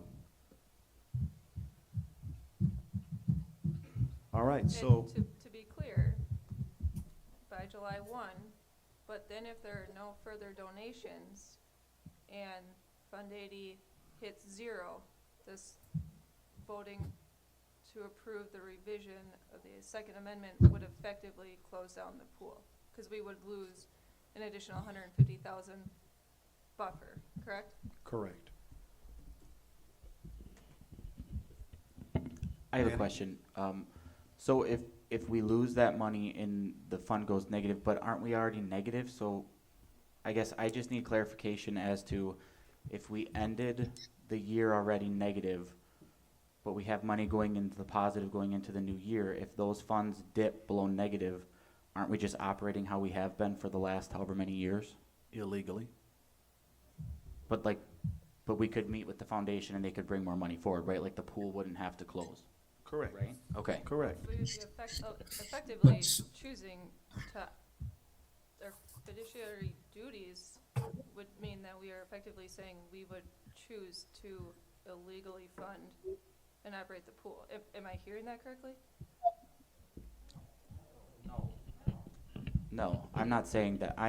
I needed clarification on as to if will the pool, like why does the pool close if that fund goes negative then versus now? Now. Like why hasn't it gone closed now? And if it does go negative or get close, can't we meet with the foundation on a monthly basis to get more funds? Thank you for That's clarifying. what, yeah, no. And Danny, to answer that question, there could be an interpretation of Wisconsin 121 that requires it to be closed right now. But if $75,000 can get into the account and the account can read 0 for the year, an argument can be made that it didn't operate at a deficit. But if you knowingly are going into a year with 0 money, then yes, you are operating in you know you are going to be operating in a deficit. The other thing I'd note, which I wanted to address earlier, this is not fair to the YMCA to do a month to month. Will we have money? Will we have not? They have employees that they have dedicated to the operations. It is not fair to those individuals to have them guessing every 30 days if they're going to have a continued employment. And this is just not how businesses operate.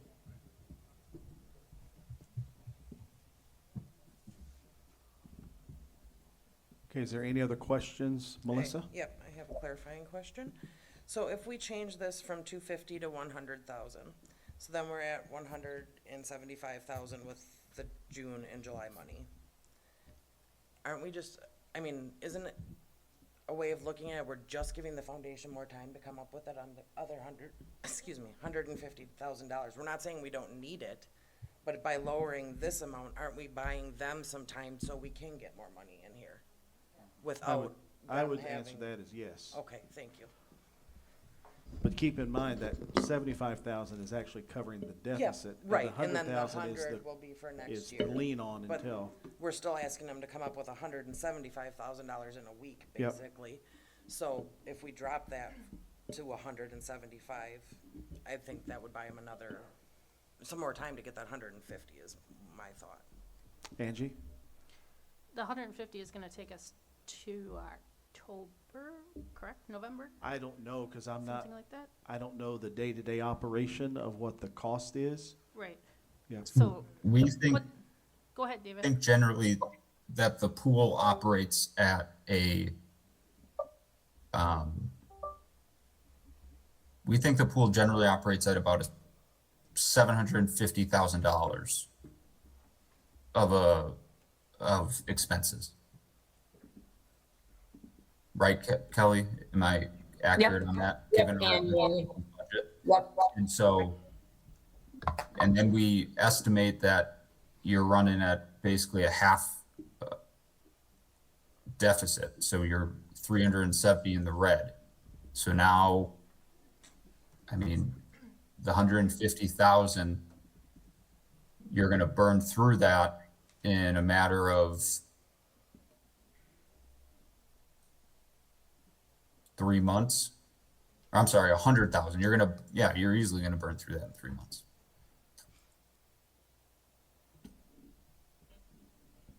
But I think before we got to that 3-month period, there would be conversations with the You can- foundation that we would put them on notice as to where we are with all of the oversight of the budget throughout that time.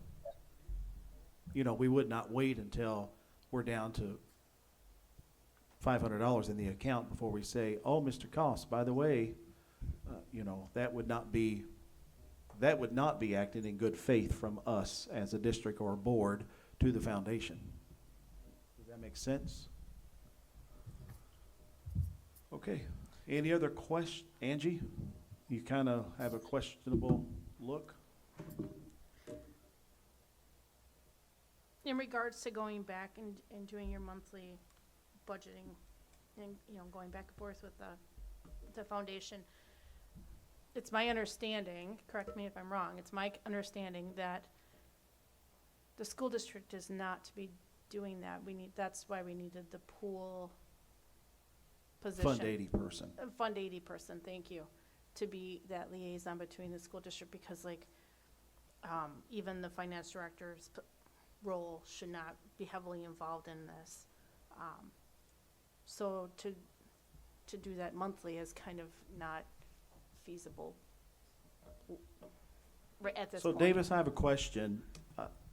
The extent of the operation and maintenance, according to the outsourcing agreement, is Woodson YMCA. No? Brian's shaking his head no. No. The outsourcing agreement is going to continue, by and large, the relationship that the district has with the Y right now. The day-to-day maintenance that at one point was at the center of this discussion still needs to be addressed, which is there is in the budget $100,000 line item for a Fund 80 specific employee to be hired. That could be a solution to the maintenance. There are other solutions that potential solutions that I've discussed with administration, with current staffing, to take a part-time employee and dedicate some of their time to the pool to do day-to-day operations. The overarching, I guess, oversight of the operations and decisions about what to do with funds, that could be delegated to a subcommittee as previously described. So there are ways that we can work and get creative with filling those staffing needs. But at the end of the day, which is what the resolution is to address, is you need money to continue at a bare minimum. I also had concerns about the personnel issue, and it's a talking point I would like to discuss. I was actually waiting till after this vote to see what the final motion is on the floor, but I am gonna defer to you, Danny. Is this the time to talk about the personnel component of this? It would not be the time to talk about that. At this time, we can get the final motion, and then that would be the time to bring up all of those issues. Danny? Can I just gotta ask you a question.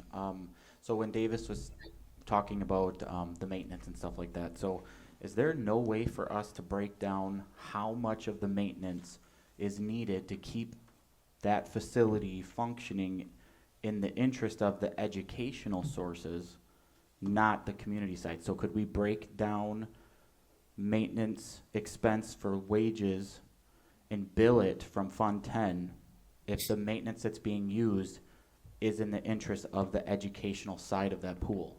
Now, if that's 20%, that would be 20% of that person's labor get billed to Fund 10. Can they break that down? So that's how you, yeah, sorry, Danny. That's how you come up with the rent amount. Oh, so, okay. Okay, so the district, so your Fund 10 rents the pool time for education time, like swim lessons for PE or adaptive PT. And that money from Fund 10 goes to pay rent to Fund 80 for that specific period of time. And that calculation you're doing is how you arrive at a proper rent payment. Does that make sense? Yep, that makes sense. So, but then you still need to, so that's just money going from one account to the other. But Fund 80 still needs to be, you need to have a dedicated employee, because you can't just send, well, you can say to your maintenance guy, okay, we're splitting your job description. You're gonna do 80% of Fund 10 activities going around our educational buildings, and then 20% at the aquatic center, and your 20% will be paid out of Fund 80. But then you have a full-time equivalent employee, but you have two part-time positions making that full-time equivalent. Understand? So my question then, though, when school's not in session, isn't there maintenance that we could be doing with staff to keep it functioning as our educational source? Because it still is used for educational reasons. It's schools, the kids are just not in session at the moment. Right. No, you can't do that.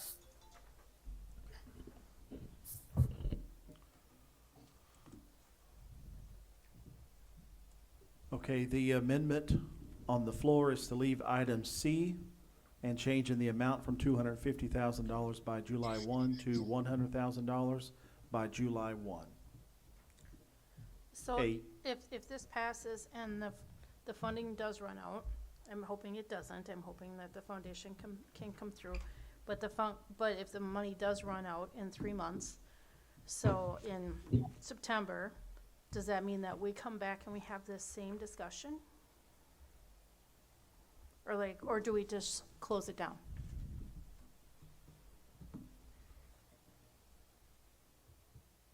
I think this is gonna be an ongoing discussion. The pool has been in existence for 22 years. We can't just make these big decisions in a short periods of time. It's gonna be an ongoing thing until we can get this sustainable. I think as Mike was talking, I was thinking about a response, and that would be what Danny has been saying, that we meet with the committee, which is the finance committee, it's his committee. That would be discussed at his committee level on a monthly basis as to where the funds are. And then at that time, we would also be in conversation with Mr. Koss and the foundation, and we would keep them in the loop as to where the funds are at on a monthly basis. Correct, but if. We're not gonna wait until that 3 months. Okay. And then by not waiting for that 3-month period, Mr. Koss and the foundation is aware of what's going on, of what's needed by the school, because please correct me, Mr. Koss, if I'm wrong, but I think in the very beginning you said, we want to do what we can do to help the school to keep this pool open. Maybe not those exact words, they were probably better eloquently given by you than what I just said, but that was the gist of what I heard you say, is that the foundation is here to help, to supplement the school. Okay. Does that answer your question, Angie? Yes and no. So, again, I'm hopeful, very hopeful that, the foundation will come through. If by chance something happens and they do not, then does it automatically close down, or do we have to come back for this again? It's fluid. Okay, I mean, I cannot give you a definite okay, black or white That's fine. answer. okay. And I don't know that anybody in here can really give, any other board member want to say something there? Okay. I don't think we can. I think looking at it on that month-to-month basis is where we're at. And then I think by looking at this month-to-month basis, we're going to see a trend that's gonna pop up, emerge out of what we're doing here, which is something we should have done 20 years ago, and we're just doing it now rather than 20 years earlier. Okay. So we're doing this now so we can get ahead before that tax levy money comes in December and So- January. This is going to be the responsibility of the finance committee of the school board, not our business administrator, correct? Correct. Yeah. To work with the foundation directly. We can, yes, absolutely, we can So let our that be. administrators are not doing it, is my point. Correct. Okay. They will have to have some type of skin in the game as well. I mean, we're talking about everybody having skin Right. in the game. Yep. Everybody's gonna have that in this to make But it their work. time will not be put into it, it'll be the committee's. Well, I can't say their time won't be, because they'll Some, have to but put yeah. some of their time in there. Okay, I don't know what percentage of that time would be. okay. Okay. Okay, any other But that discussion? is a problem, Danny. I mean, that is an operational problem because you don't have a Fund 80 paid employee. That's how this has snowballed into such a problem. So Davis, what happens in the event that we do hire a Fund 80 employee 3 months from now, 5 months from now? What then? That would be, if the pool is still open, great. But I would advocate I would advise that a Fund 80 employee be hired as soon as possible, Would that come which is from- why it's in the proposed budget. I would also note that at the last task force meeting, the board gave a directive to come up with a person because it was a personnel issue. And to my knowledge, I'm gonna probably break the rules by asking if there's anybody who has brought forth a person that we're not aware of, or if there's any board members that are aware of a person because of the personnel Fund 80 issue. Is there anybody in this room that is aware of that directive being successfully fulfilled? Because that was supposed to be No, fulfilled honest question. by the foundation But no, or the I'm pool just group. making sure that there's right? nobody that was like, that was Yeah. directive given, correct? Yeah. That there's a personnel issue that Mr. Koss has very clearly laid out his magic, and it's exceptionally appreciated. It really came down to the money. The money's a problem, right? But you have somebody that's well-versed and knowledgeable to be able to address the financial component with time. I understand that. What was still the secondary yet primary barrier is a personnel issue. So we still have not resolved a Fund 80 personnel. So I'm just making sure that that is still something that we're pretending is not a direct imminent need. We don't have somebody identified, correct? To my knowledge, nobody is identified. When you say no one's been identified, what do you mean? Like a position, like a type of position? Like, Nobody has bring- come bring- forward to bring up apply person. for the position. Right? Bring a person. In in any of those people's defense, no position's been posted It has not been because posted, correct. there's no money to fund that position. Right, so it goes hand in hand, there's, Correct, but that's, yes. that's the thing, there is no money currently, there's also no position. So one without, I mean, that's how we keep ping-ponging on the discussions, right? Including in the amendments even tonight, so I guess my question is, this is a personal question that I was trying to hold off on, part of it at least, but how do we effectively go month to month through committee meetings without having a liaison funded through Fund 80? So if we reduce to 100,000, that's my question.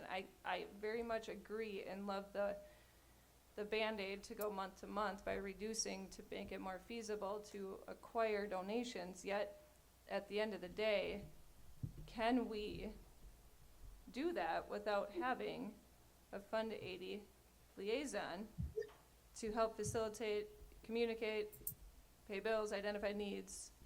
Can we do that?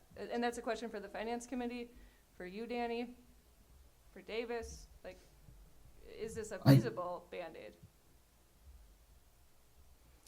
I would say other districts do this, and I would think that there's some way that our finance director can be that liaison. If it requires something with her job description to be changed, there's districts all over the state that do this. Their finance office, finance director pays all the bills through their districts. I've talked to some of these people, so there is a way. We have to figure out the way Right. to move forward. So it's a separate contract. I've also done the research and had the conversations, right? Separate contract, that those contracts aren't written up, so we don't have that in place. Can we logically, reasonably have that in place by July to get it to committee?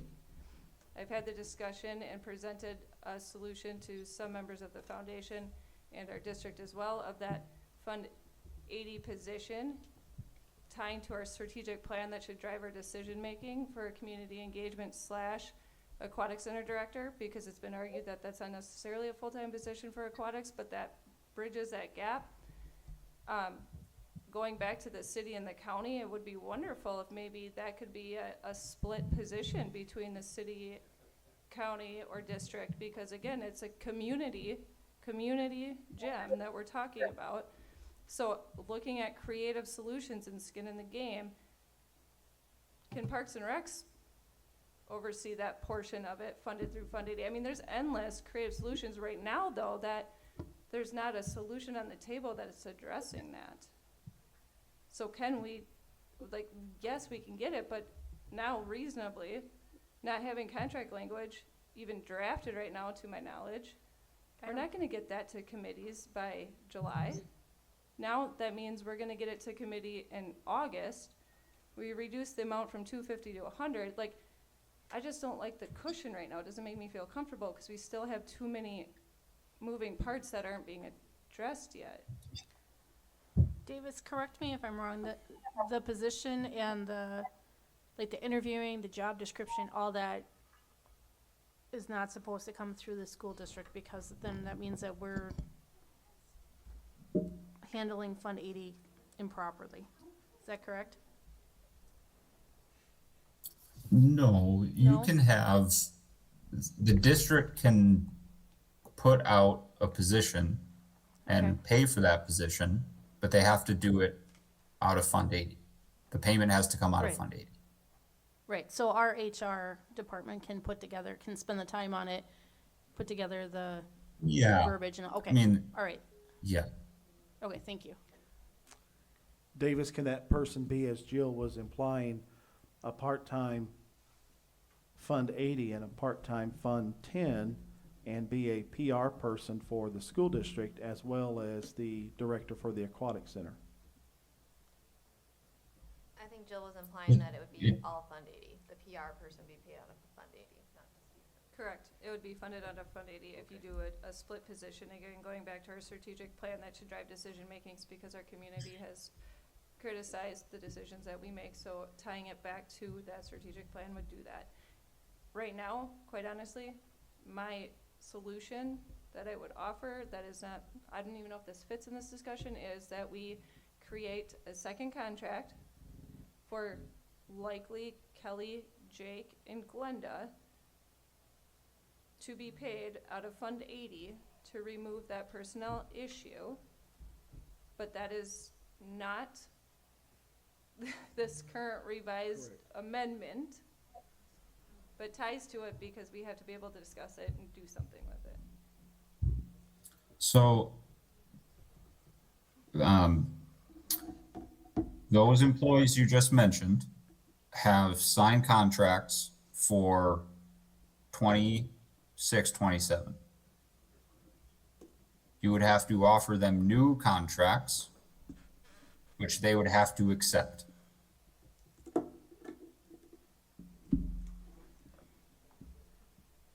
I ask a clarifying question? Go ahead, Melissa. My thought is, I understand completely the concern, the personnel concern, and the continued deficit if we don't have that position there. I do understand that.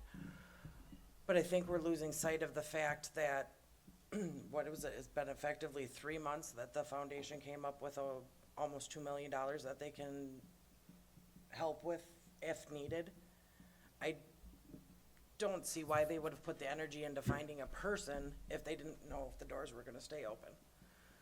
So with the speed that they came up with a solution on their end, I feel like if we work with them, that position could be created and filled relatively quickly. I mean, they've proven that time is they understand time is of the essence, and they're willing to put in the work. It just can't, it has to happen in the correct order. And to me, keeping the doors open, or knowing that the doors are gonna be open, I would put my energy into that before I would put it into filling a position that might not exist if the doors don't stay open. That's just my thought.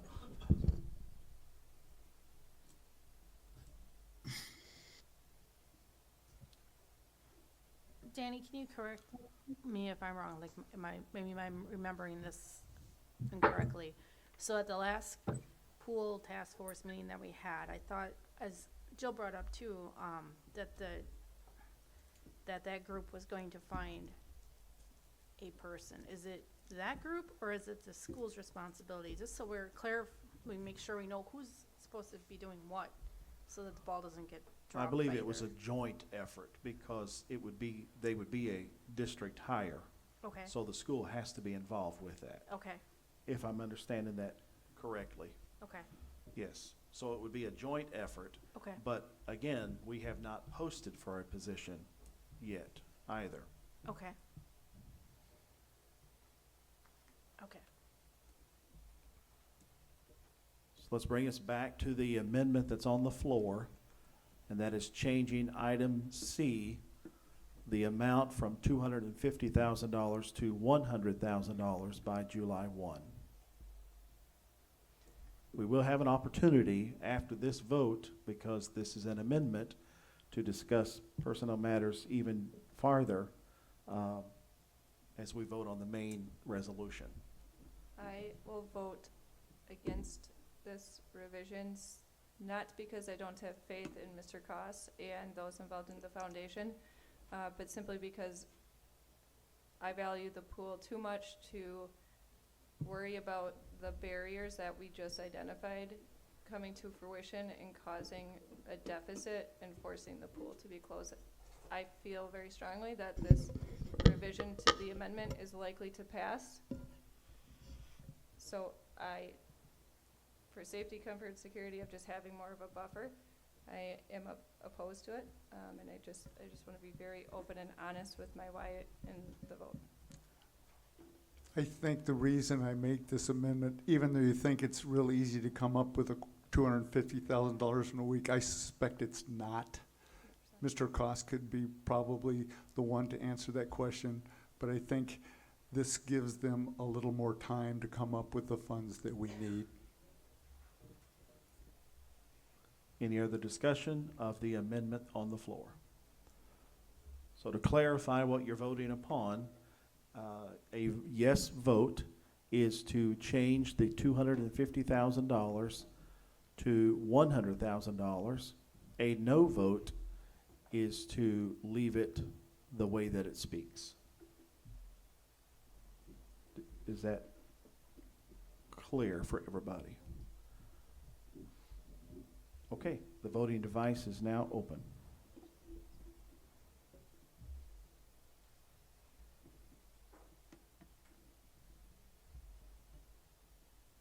Would anyone like to change their vote? The vote is now closed. We have 7 yes and 2 no.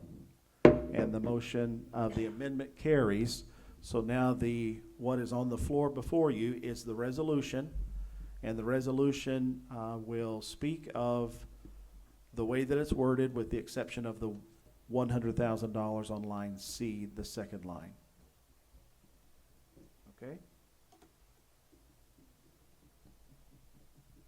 Floor is open for discussion.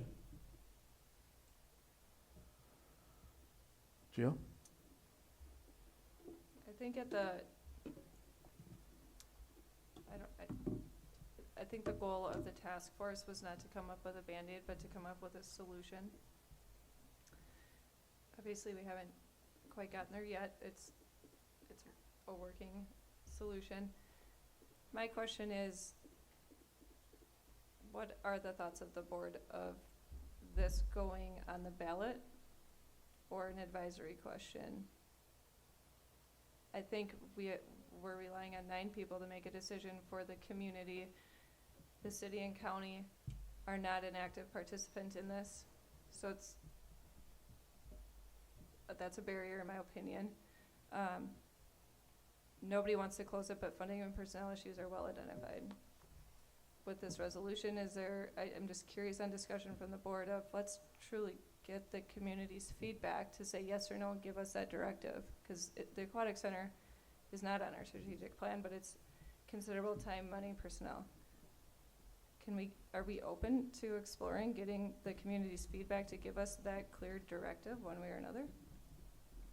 So when you're asking to put a question on the ballot in November? Yeah. Okay, so the question on the ballot in November would come after the board has set the tax levy. Correct. So it would be effective. It would be effective For the the following following year, which would be 27, 28. Yes. Thus, Fund 80, 300,000 would be continued use for the aquatic center Correct, until for the current year. yes, correct. If the board votes in October for that $3,000 tax levy for Fund 80, as we have for the last several years, or it can be changed in October if the board chooses to do that. So what kind of question would we want to put, just hypothetically, on the ballot? For an operational referendum to operate? No, just a simple, yes, no, it's not as simple, it's a ballot thing, there's a lot that goes into that, but does the community desire to continue funding the Claire R. McKenna Aquatic Center through Fund 80 tax levy? Yes, no? I mean, Okay. because we're talking about the community, let's like get the full community taxpayers to say yes or no. That's all with this resolution, I'm thinking not just like right now, but like, Okay.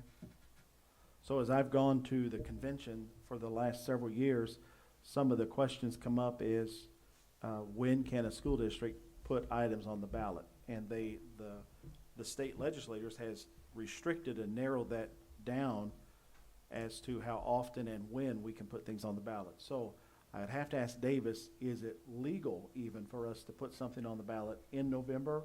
Or do school districts only put things on the spring ballot? I don't have that answer. I don't have the answer off the top of my head, Danny. I apologize. So I was asking if is it even legal to put anything from the school district on the ballot in November as a question? Or do we have to wait until April? And then if it is legal for us to put something on the ballot in November, what exactly can we put on the ballot? Right. I understood your question. I don't know the answer right now. Oh, I got you. Okay. I'm just simply curious of throwing that out there. Maybe it's a survey that that's gonna be I a think joint effort, but go because ahead. it comes back to a long-term solution. Correct. So if our vote, the vote comes back that yes, we wanna use our tax dollars to fund the pool, that's the long-term solution. Then we just have to increase the levy every year to cover the finances. But I'm not comfortable increasing the levy over 2 times, to meet the needs of the pool without the directive from an actual vote and answers. Thank you, that summarized exactly. That's essentially the long-term plan, is what's the directive? Now we know we're gonna continue to use the tax levy, we are not. Yes, thank you. Okay, any further questions of the resolution as we have amended it twice? And now you have, Can we just clarify who is responsible now then for carrying this out? So that we've discussed that we brought the number down to 100,000 and we're gonna have monthly meetings with the foundation to maintain this. And so is that monthly meeting gonna be right in with the finance committee, or who is responsible for carrying that out? Davis, you can correct me, but I would believe that would fall on the finance committee, and Kelly, our finance director, to have those meetings and be able to inform Mr. Koss and the foundation as to where we're standing financially on that month-to-month basis.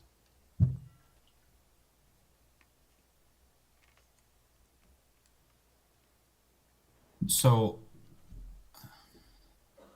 I don't think it's appropriate to be sending your administrators to these meetings to address Fund 80 when they're Fund 10 employees. Whether, if we're talking about a matter of a minute or two of entering data in or generating a report and sending it to somebody, I'm not reading the statute that critically. But when there is an expectation that hours and hours be dedicated, that's when the issue arises as to whether the Fund 10 employee is doing Fund 80 work.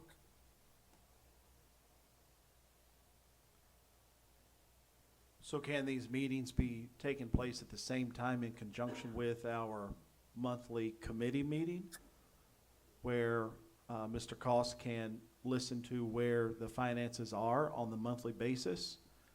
Because you just stated that our administrator can enter in the data, because that's not much time, but actually it would not fall on her to have the meeting with Mr. Koss, but he would come to the committee meeting, or he could be there and speaking with the chairman of the committee and Kelly being present at the committee meetings, be able to determine what is in the account on a monthly basis. Is that doable?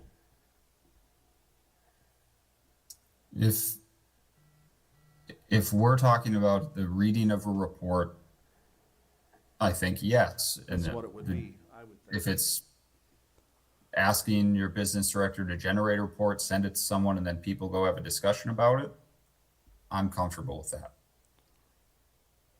I think it would be the report coming to the committee and the committee discussing that like they would discuss any other report at the committee level. Am I missing something?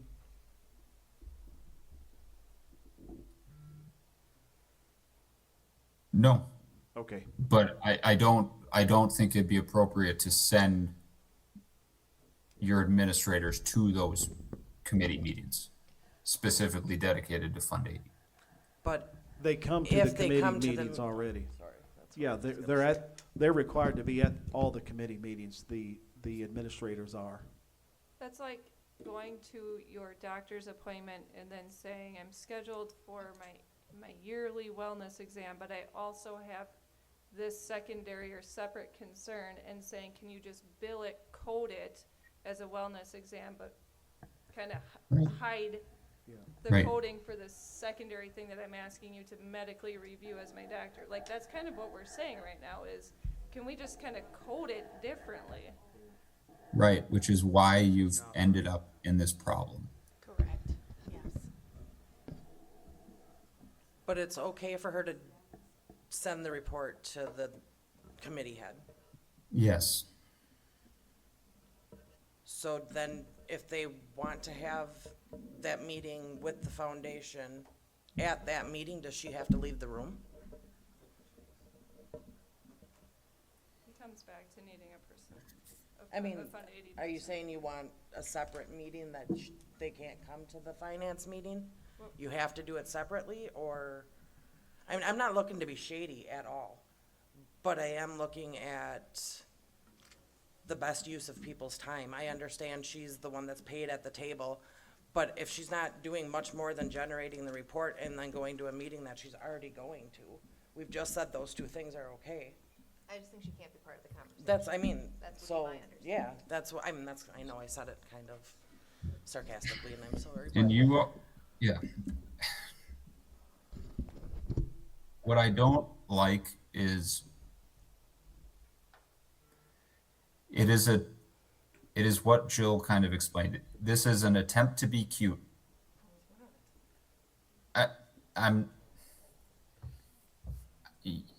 Is everyone sitting there in all honesty saying that if Kelly's sitting at these meetings, no one's talking to her? No one's gonna ask her a question, period? I don't know that we need to ask her. That's a more fallacy. questions than- That it's, I mean, Once we have the report, I don't know how many questions we need to ask her. Maybe at the beginning, until everyone's understanding is a little stronger. But then at that point, once we all know what's going on and have those conversations, why does she need to be a large part of it once she gives us that report? The other piece is what Jill has always have been bringing up about the Fund 80 employee. Once that person is hired, then that person would be the one that would be at that committee meeting, Exactly. speaking on behalf of the pool, along with the committee and Mr. Cost with the foundation. Right, but we have to make concessions until that happens. Making concessions though is what got us here. That's the struggle, is everybody, the discussion's in good faith, I entirely agree, but like, that's why we're here, is because we are using Fund 10 to fund Fund 80. but we can't. Understood, but that's been a 20-year process to get us here. We can't fix it in 3 months. We have to take steps to get there. Right, I don't disagree but at no, all. The but question you, is, do we no, act that's not unlawfully? true. No, sorry, Jill. That's not, you can fix it. You just need the money.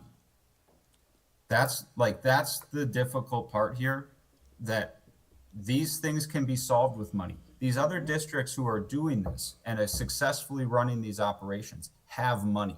There were strategic plans put in place for decades to create an endowment fund, so there's always money available. Understood, but You that should guys have do happened not have 20 that years money. ago. So you need to address, will you create a system or demand a system so that you have money in place to do these things.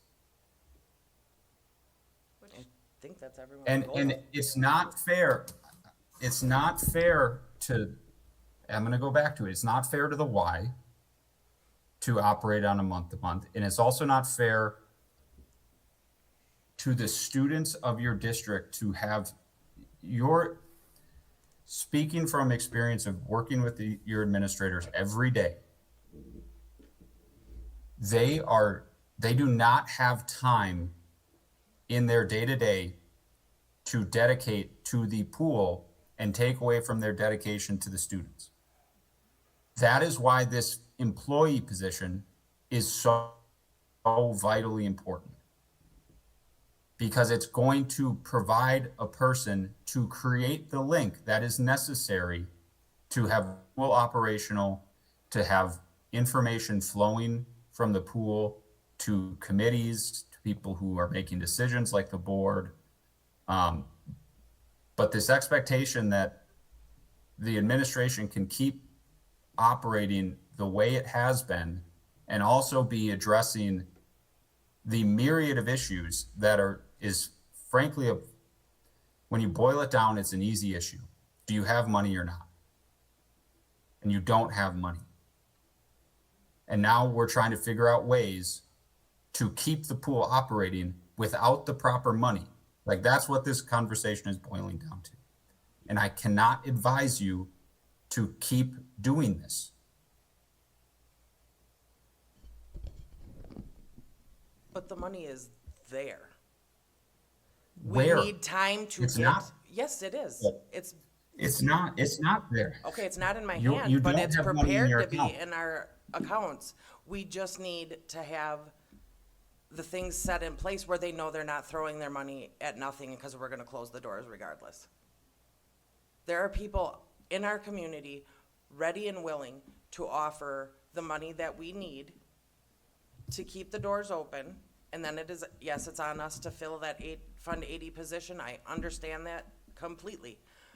But we need to also give them a little bit of time to get that money to us.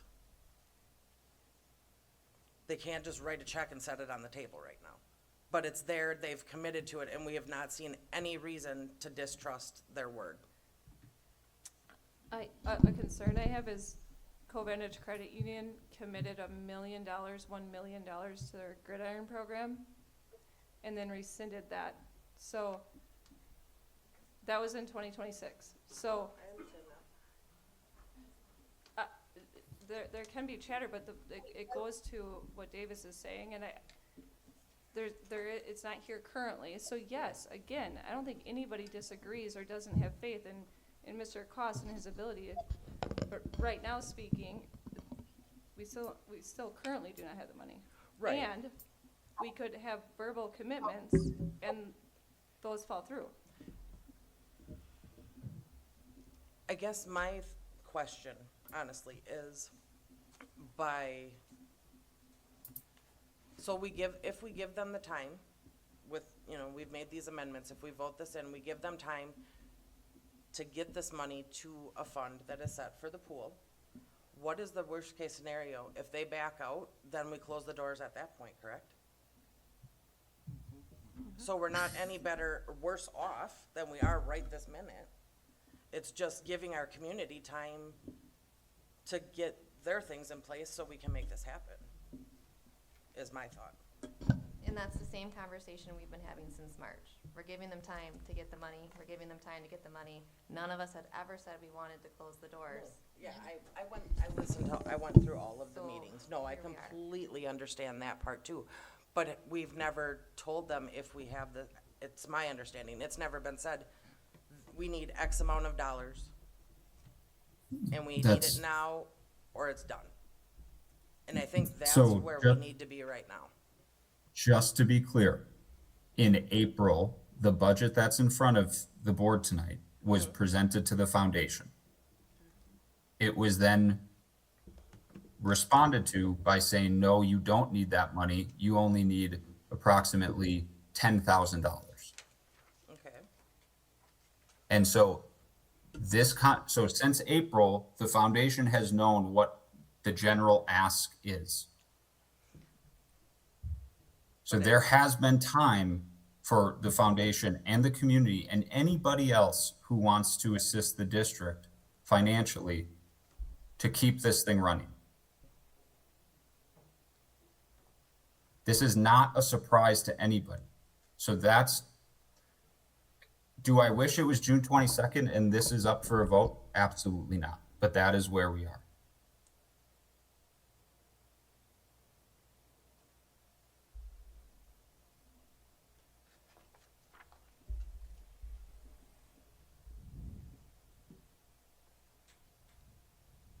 That's why I don't believe it's fair for Attorney Hayden, if he said it, and I have a lot of respect for Attorney Hayden, to say that the district has been engaging in bad faith negotiations.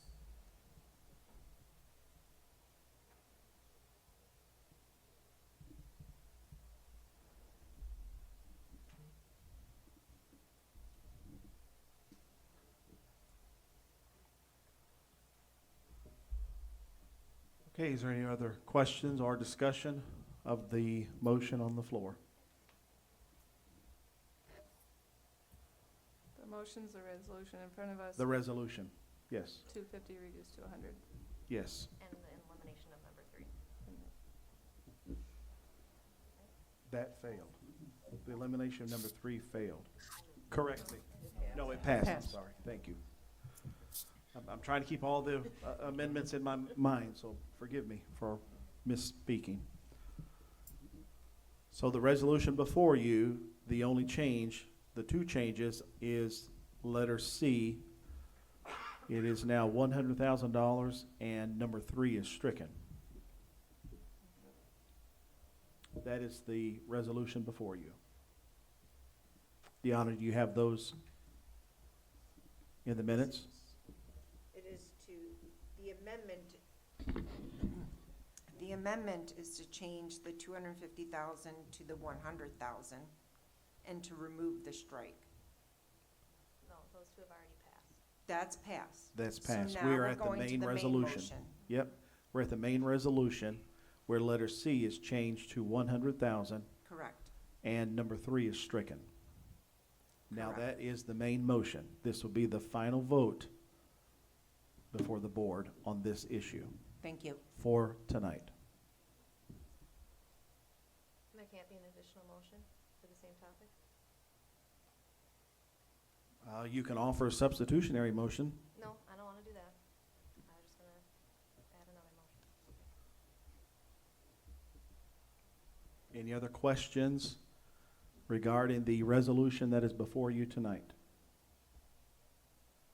So a yes vote to the resolution before you would be changing letter C to $100,000 and striking number 3. If you are in agreement with that, you will vote yes. If you disagree with that, then you will vote no. Does everybody understand how you will vote? I Jill? know, a clarifying question. Yes. And at committee, it is simply a printout with no discussion. Correct.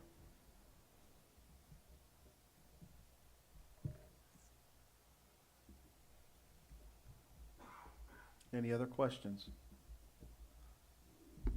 Last and final time. All right. Your voting device is open. A yes vote is for the resolution as it was amended. A no vote is to not accept it. Would anyone like to change their vote? The vote is now closed, and the motion carries 8-1, and that is our resolution. Okay, I would like to take a short recess so I can go and see something. So let's take a 10-minute recess. We'll be back at 9:47. That Angie will be leaving. Okay. Her schedule is such that she's been Yep. a long day. Letter B, consideration to approve the second reading of Neola Policy 5460, graduation requirements. I will be looking for a motion. I move to approve the second reading of Neola Policy 5460, graduation requirements. Motion has been made by Kristen. Would you like to speak to your motion? This was just the correction from our last meeting, that's come to committee, and it is now the correct adjustments. Are there any questions or discussion of the motion on the floor? Mike? Yeah, the graduation requirements, why are the credit requirements lower? My observation is this affects all electives because students don't need to take classes. And that's allowing our students to graduate earlier now. Like, we've been having quite a few students graduate as juniors, which is okay. But at the end of the day, that also affects students in seats. And the Wisconsin requirement, or the average, I guess, is between 22 and 23 and a half, up to 26 credits. And I know you talked about this, we're new here, this went through the committee, but why has it been lowered, I guess? So this policy wasn't to lower it. We did that a few years back, I do believe. This adjustment was just to account for the change in the acceptance of Algebra 8 from the middle school and the surrounding areas of whether or not that was going to count towards a math credit. So the discussion of lowering the credits was done in a previous update. Thank you. A Which- couple years ago, I believe. Yeah, and is Amy still on? Yes, I am. Do you want to speak to that just to give some quick background? I could otherwise, but. Yeah.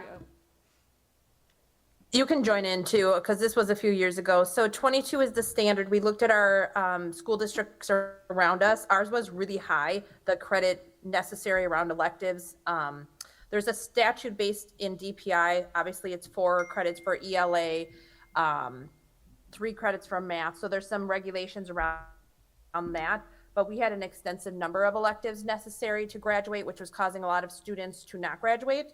So we wanted to make sure we were kind of in that sweet spot where all of us could take the courses that they wanted to, that allotted them the opportunity to move into the career in college that they chose after high school, and still make sure they had adequate time within our schedule, because we went from I believe prior to me, an 8-hour schedule down to 7. So there's some switching in the scheduling piece as well that caused our students not to be able to acquire all the credits necessary for graduation. So it's definitely a scheduling piece, and also to make sure that we're allocated with DPI and the statutes that they set for graduation. So this one, you're right. I think, Kristen, it was around, before we used to have the science credit be able to come in with 8th graders who took advanced science from different parochial schools and come in and get credit. We realigned our science standards. We've talked to the parochial schools extensively around that. So we just needed the wording to match what we were offering within our K-12 system, or 4K-12 system.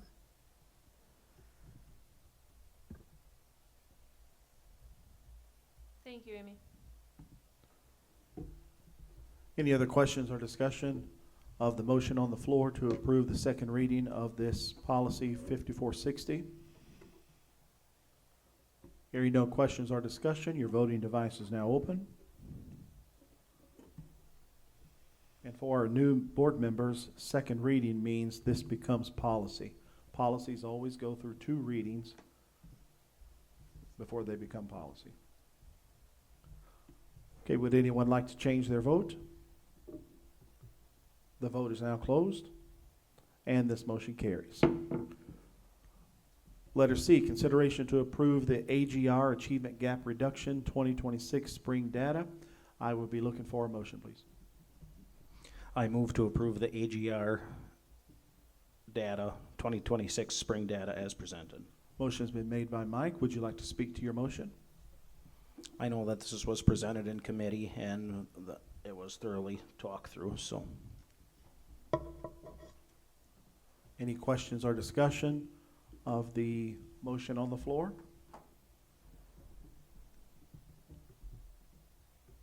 Amy, are there any highlights you would like to point out? No, this is just concurrent with our data monitoring reports that we bring 3 times a year for all of the schools. AGR reports are necessary by DPI that we get them approved by the school board. It's part of our audit if we're ever audited as well under the AGR grant. So we bring this separately just to make sure it's clearly school board approved. But then we dig deeper in our data monitoring reports to make sure that we show the board and the community exactly where we are on literacy and math skill sets. So we break it down a little bit more in our data monitoring report, and that's not state like necessary for the state, but we do that to be more transparent so that people know exactly where we are on our benchmark screeners.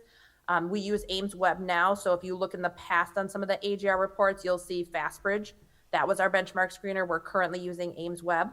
We flipped over completely this year for K-12 to that screener, but this is just kind of formality that we make sure that our AGR reports are board approved by you. Thank you. Thank you, Amy. Any other questions or discussion of the AGR? I'll just add, Amy, this is Jean. I really appreciate the effort that you put into these reports. They're super helpful. You are welcome. Any other questions or discussion? Hearing no questions or discussion, your voting device is now open.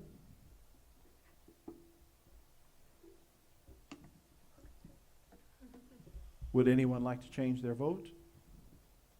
The vote's now closed, and the motion carries. Letter D, consideration to approve the 2026 through 2029 Fortinet renewal. I will be looking for a motion.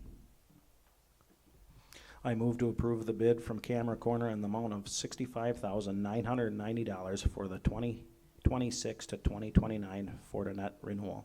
Motion has been made by Mike. Would you like to speak to your motion? No. Are there any questions to the motion on the floor?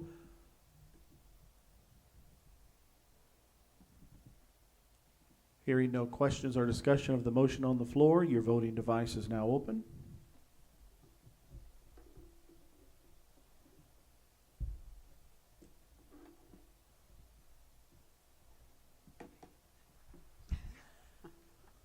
Randy, give it another shot there.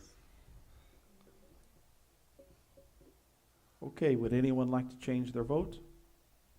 The vote is now closed, and the motion carries.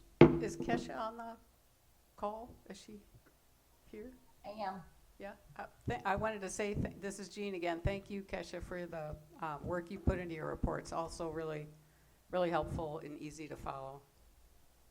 Appreciate it, thanks, Jean. Letter E, consideration to approve the printer/copy RFP. I would be looking for a motion.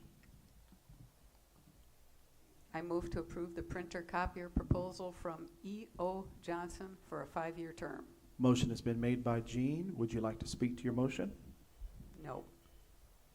Any questions or discussion of the motion on the floor? Hearing none, the voting device is now open.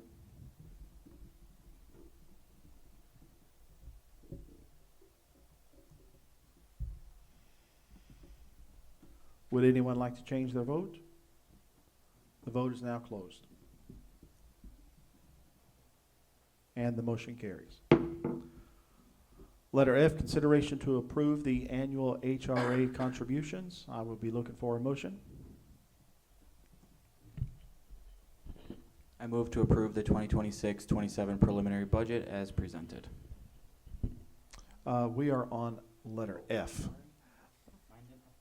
You can hold that one later. Letter F. The HRA. Take two. Round 2.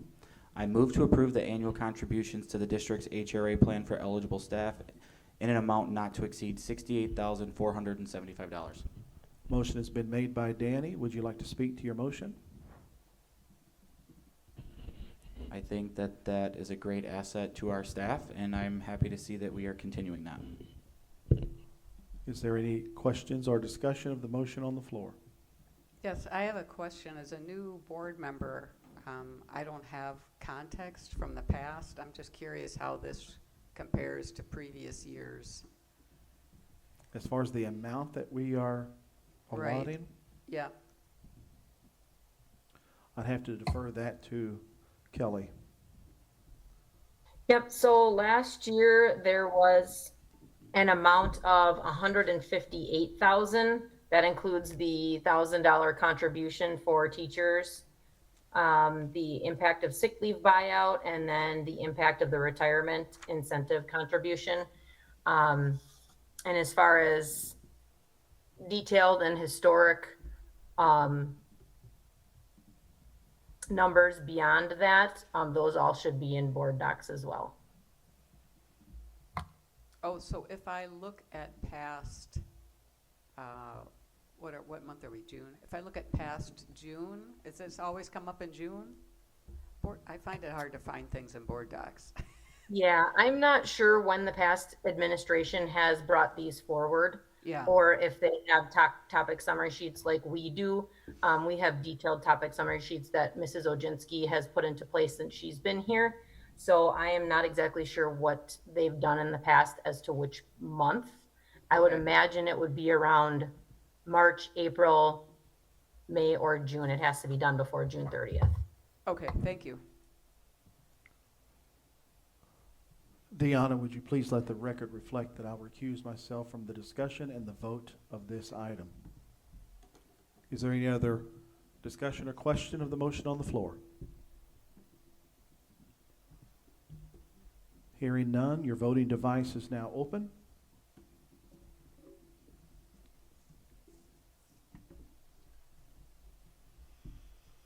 Would anyone like to change their vote? The vote is now closed, and that motion carries. Letter G, consideration of 2026-2027 preliminary budget. I will be looking for a motion.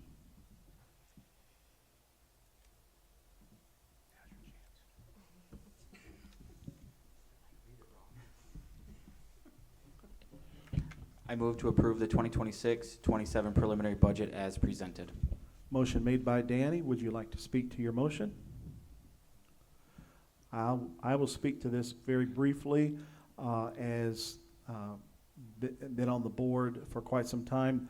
The preliminary budget is exactly what that first word says, preliminary. This will change between now and the final budget that does come out that we vote on in October.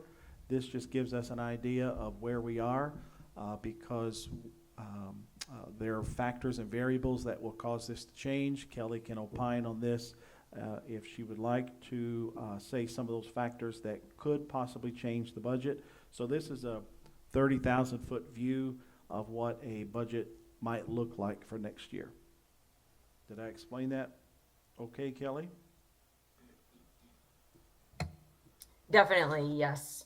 There are many factors that determine what your revenue is, including enrollment. And Third Friday count in September is a large one.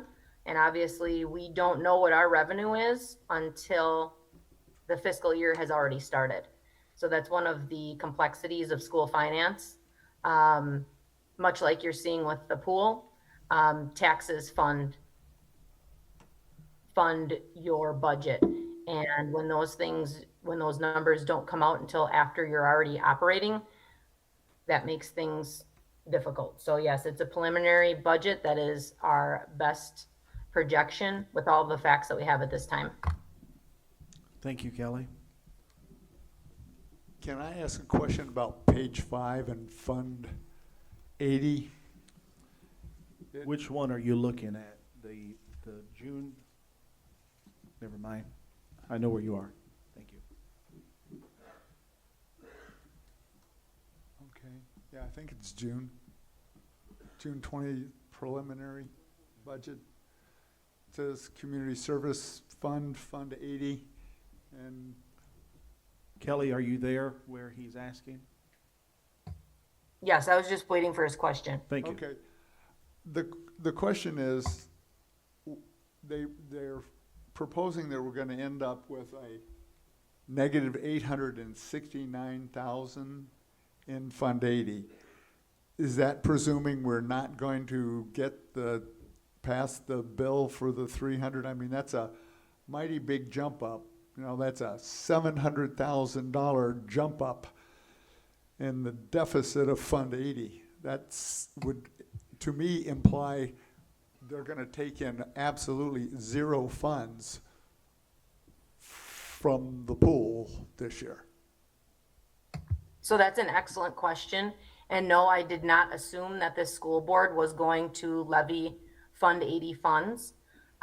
Knowing that the $300,000 levy that has been done in the past is not enough to fund the expenditures, I am not going to assume or presume that the school board would put a number in there. That's up to the school board to identify what they feel would be the best tax impact to impose on the taxpayers of the school district. So no, I did not put anything in there for that. Again, we wouldn't know that number until the board approves an amount that they would determine in the end of October. That's also assuming there'd be about 112,000-ish of memberships and revenue that again still isn't guaranteed. So I think we've talked about all the rest of the details earlier. Kelly, I've got a question. I looked at the budget that was approved back in October and compared that 25-26 budget from that meeting to your column of the 25-26 budget on this preliminary for 26-27, and some of the numbers are off by a substantial amount. The total ending fund balance on the very first page under General Fund, Fund 10, that account 930000, in the October budget, it was like 8.7 million. And on your sheet, you've got 10.9 million. That's almost $2 million more. And I'm just, and there are other ones like that, but I'm just curious why the numbers don't line up. I was expecting them to be, you know, the same. Great question. So school finance is very complex. So you're talking about two different funds right now. Fund 80 is different than Fund 10. I'm not talking about Fund 80. Okay, I thought that's what you said in the beginning, so I Sorry, apologize. Fund 10, on the very first page. Yep. The ending fund balance that you have for 25-26 is 10.9 million. When I look at the So that's because we haven't.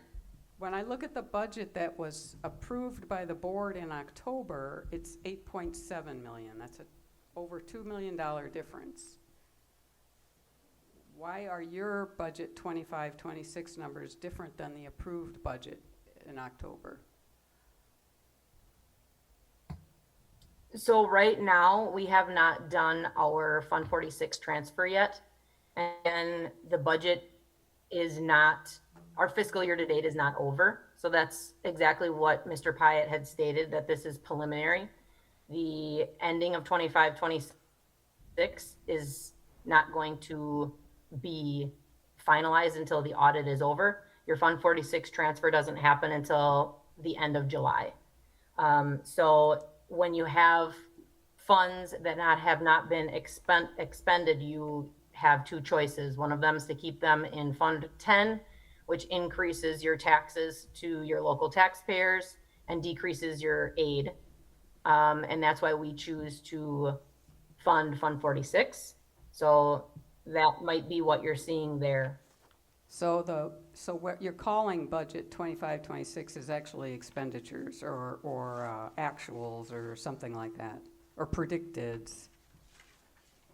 Right. Okay. 25-26 is not over. Yep. And then just a similar question, I compared the 24-25 numbers to the audit numbers, and some of those don't agree either.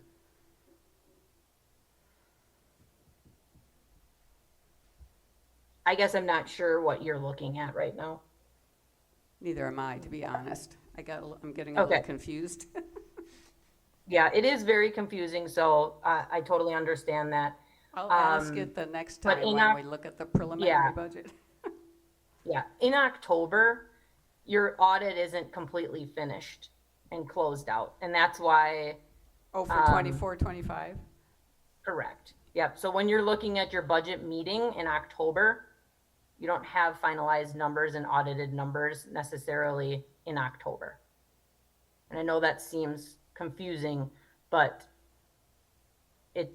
all of the numbers don't get closed out until your final audit, and that comes to the board as well.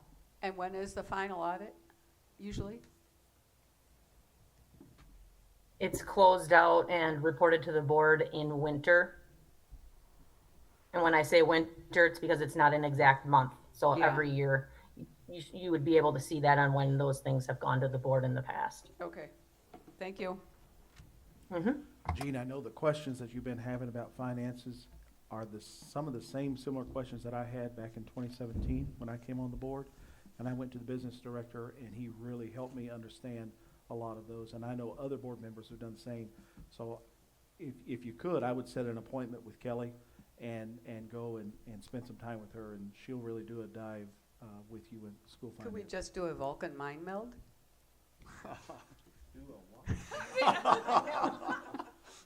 I am lost. Star Trek reference, sorry. Okay. I'm sorry, I'm not keep us really. all awake. Okay, moving right along, any other questions or discussion of the motion on the floor? Hearing none, your voting device is now open to approve the preliminary budget as presented.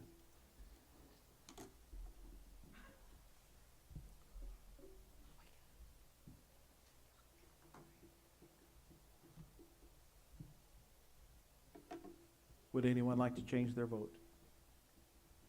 The vote is now closed, and the motion carries with 7 yeses and 1 no, and the 1 no being Mike Parizek. Item number 5, closed session. Consideration of a motion to adjourn into closed session pursuant to section 19.851C and F for purposes of considering employment, promotion, compensation, or performance evaluation data of any public employee over which the governmental body has jurisdiction or exercises responsibility, and considering financial, medical, social, or personal histories or disciplinary data of specific persons, preliminary consideration of specific personnel problems, or the investigation of charges against specific persons, except where paragraph B applies, which, if discussed in public, would be likely to have a substantial adverse effect upon the reputation of any person referred to in such histories or data, or involved in such problems or investigations, to wit, discussion and possible action on applicability of grievance procedure to employee grievance. I will be looking for a motion. So moved. Motion's made by Jill. Is there a second to the motion? I'll second. Second by Kristen. And for our new board members, our closed session times is always given by a motion and a second, and then there is always a roll call vote to go into closed session. So Deanna, could you do the roll call vote, please? Can I ask a question first, Danny? Not while the vote is in motion. Okay. Angie Schreiber, Kristen Matt Miller, Yes. Daniel Nicholson, Yes. Jean Adams, Yes. Mike Parizek, Yes. Melissa Cornelius, Yes. Randy Myers, Yes. Jill Maddick Nelson, Yes. Danny Pyatt. Yes. We are now in closed session.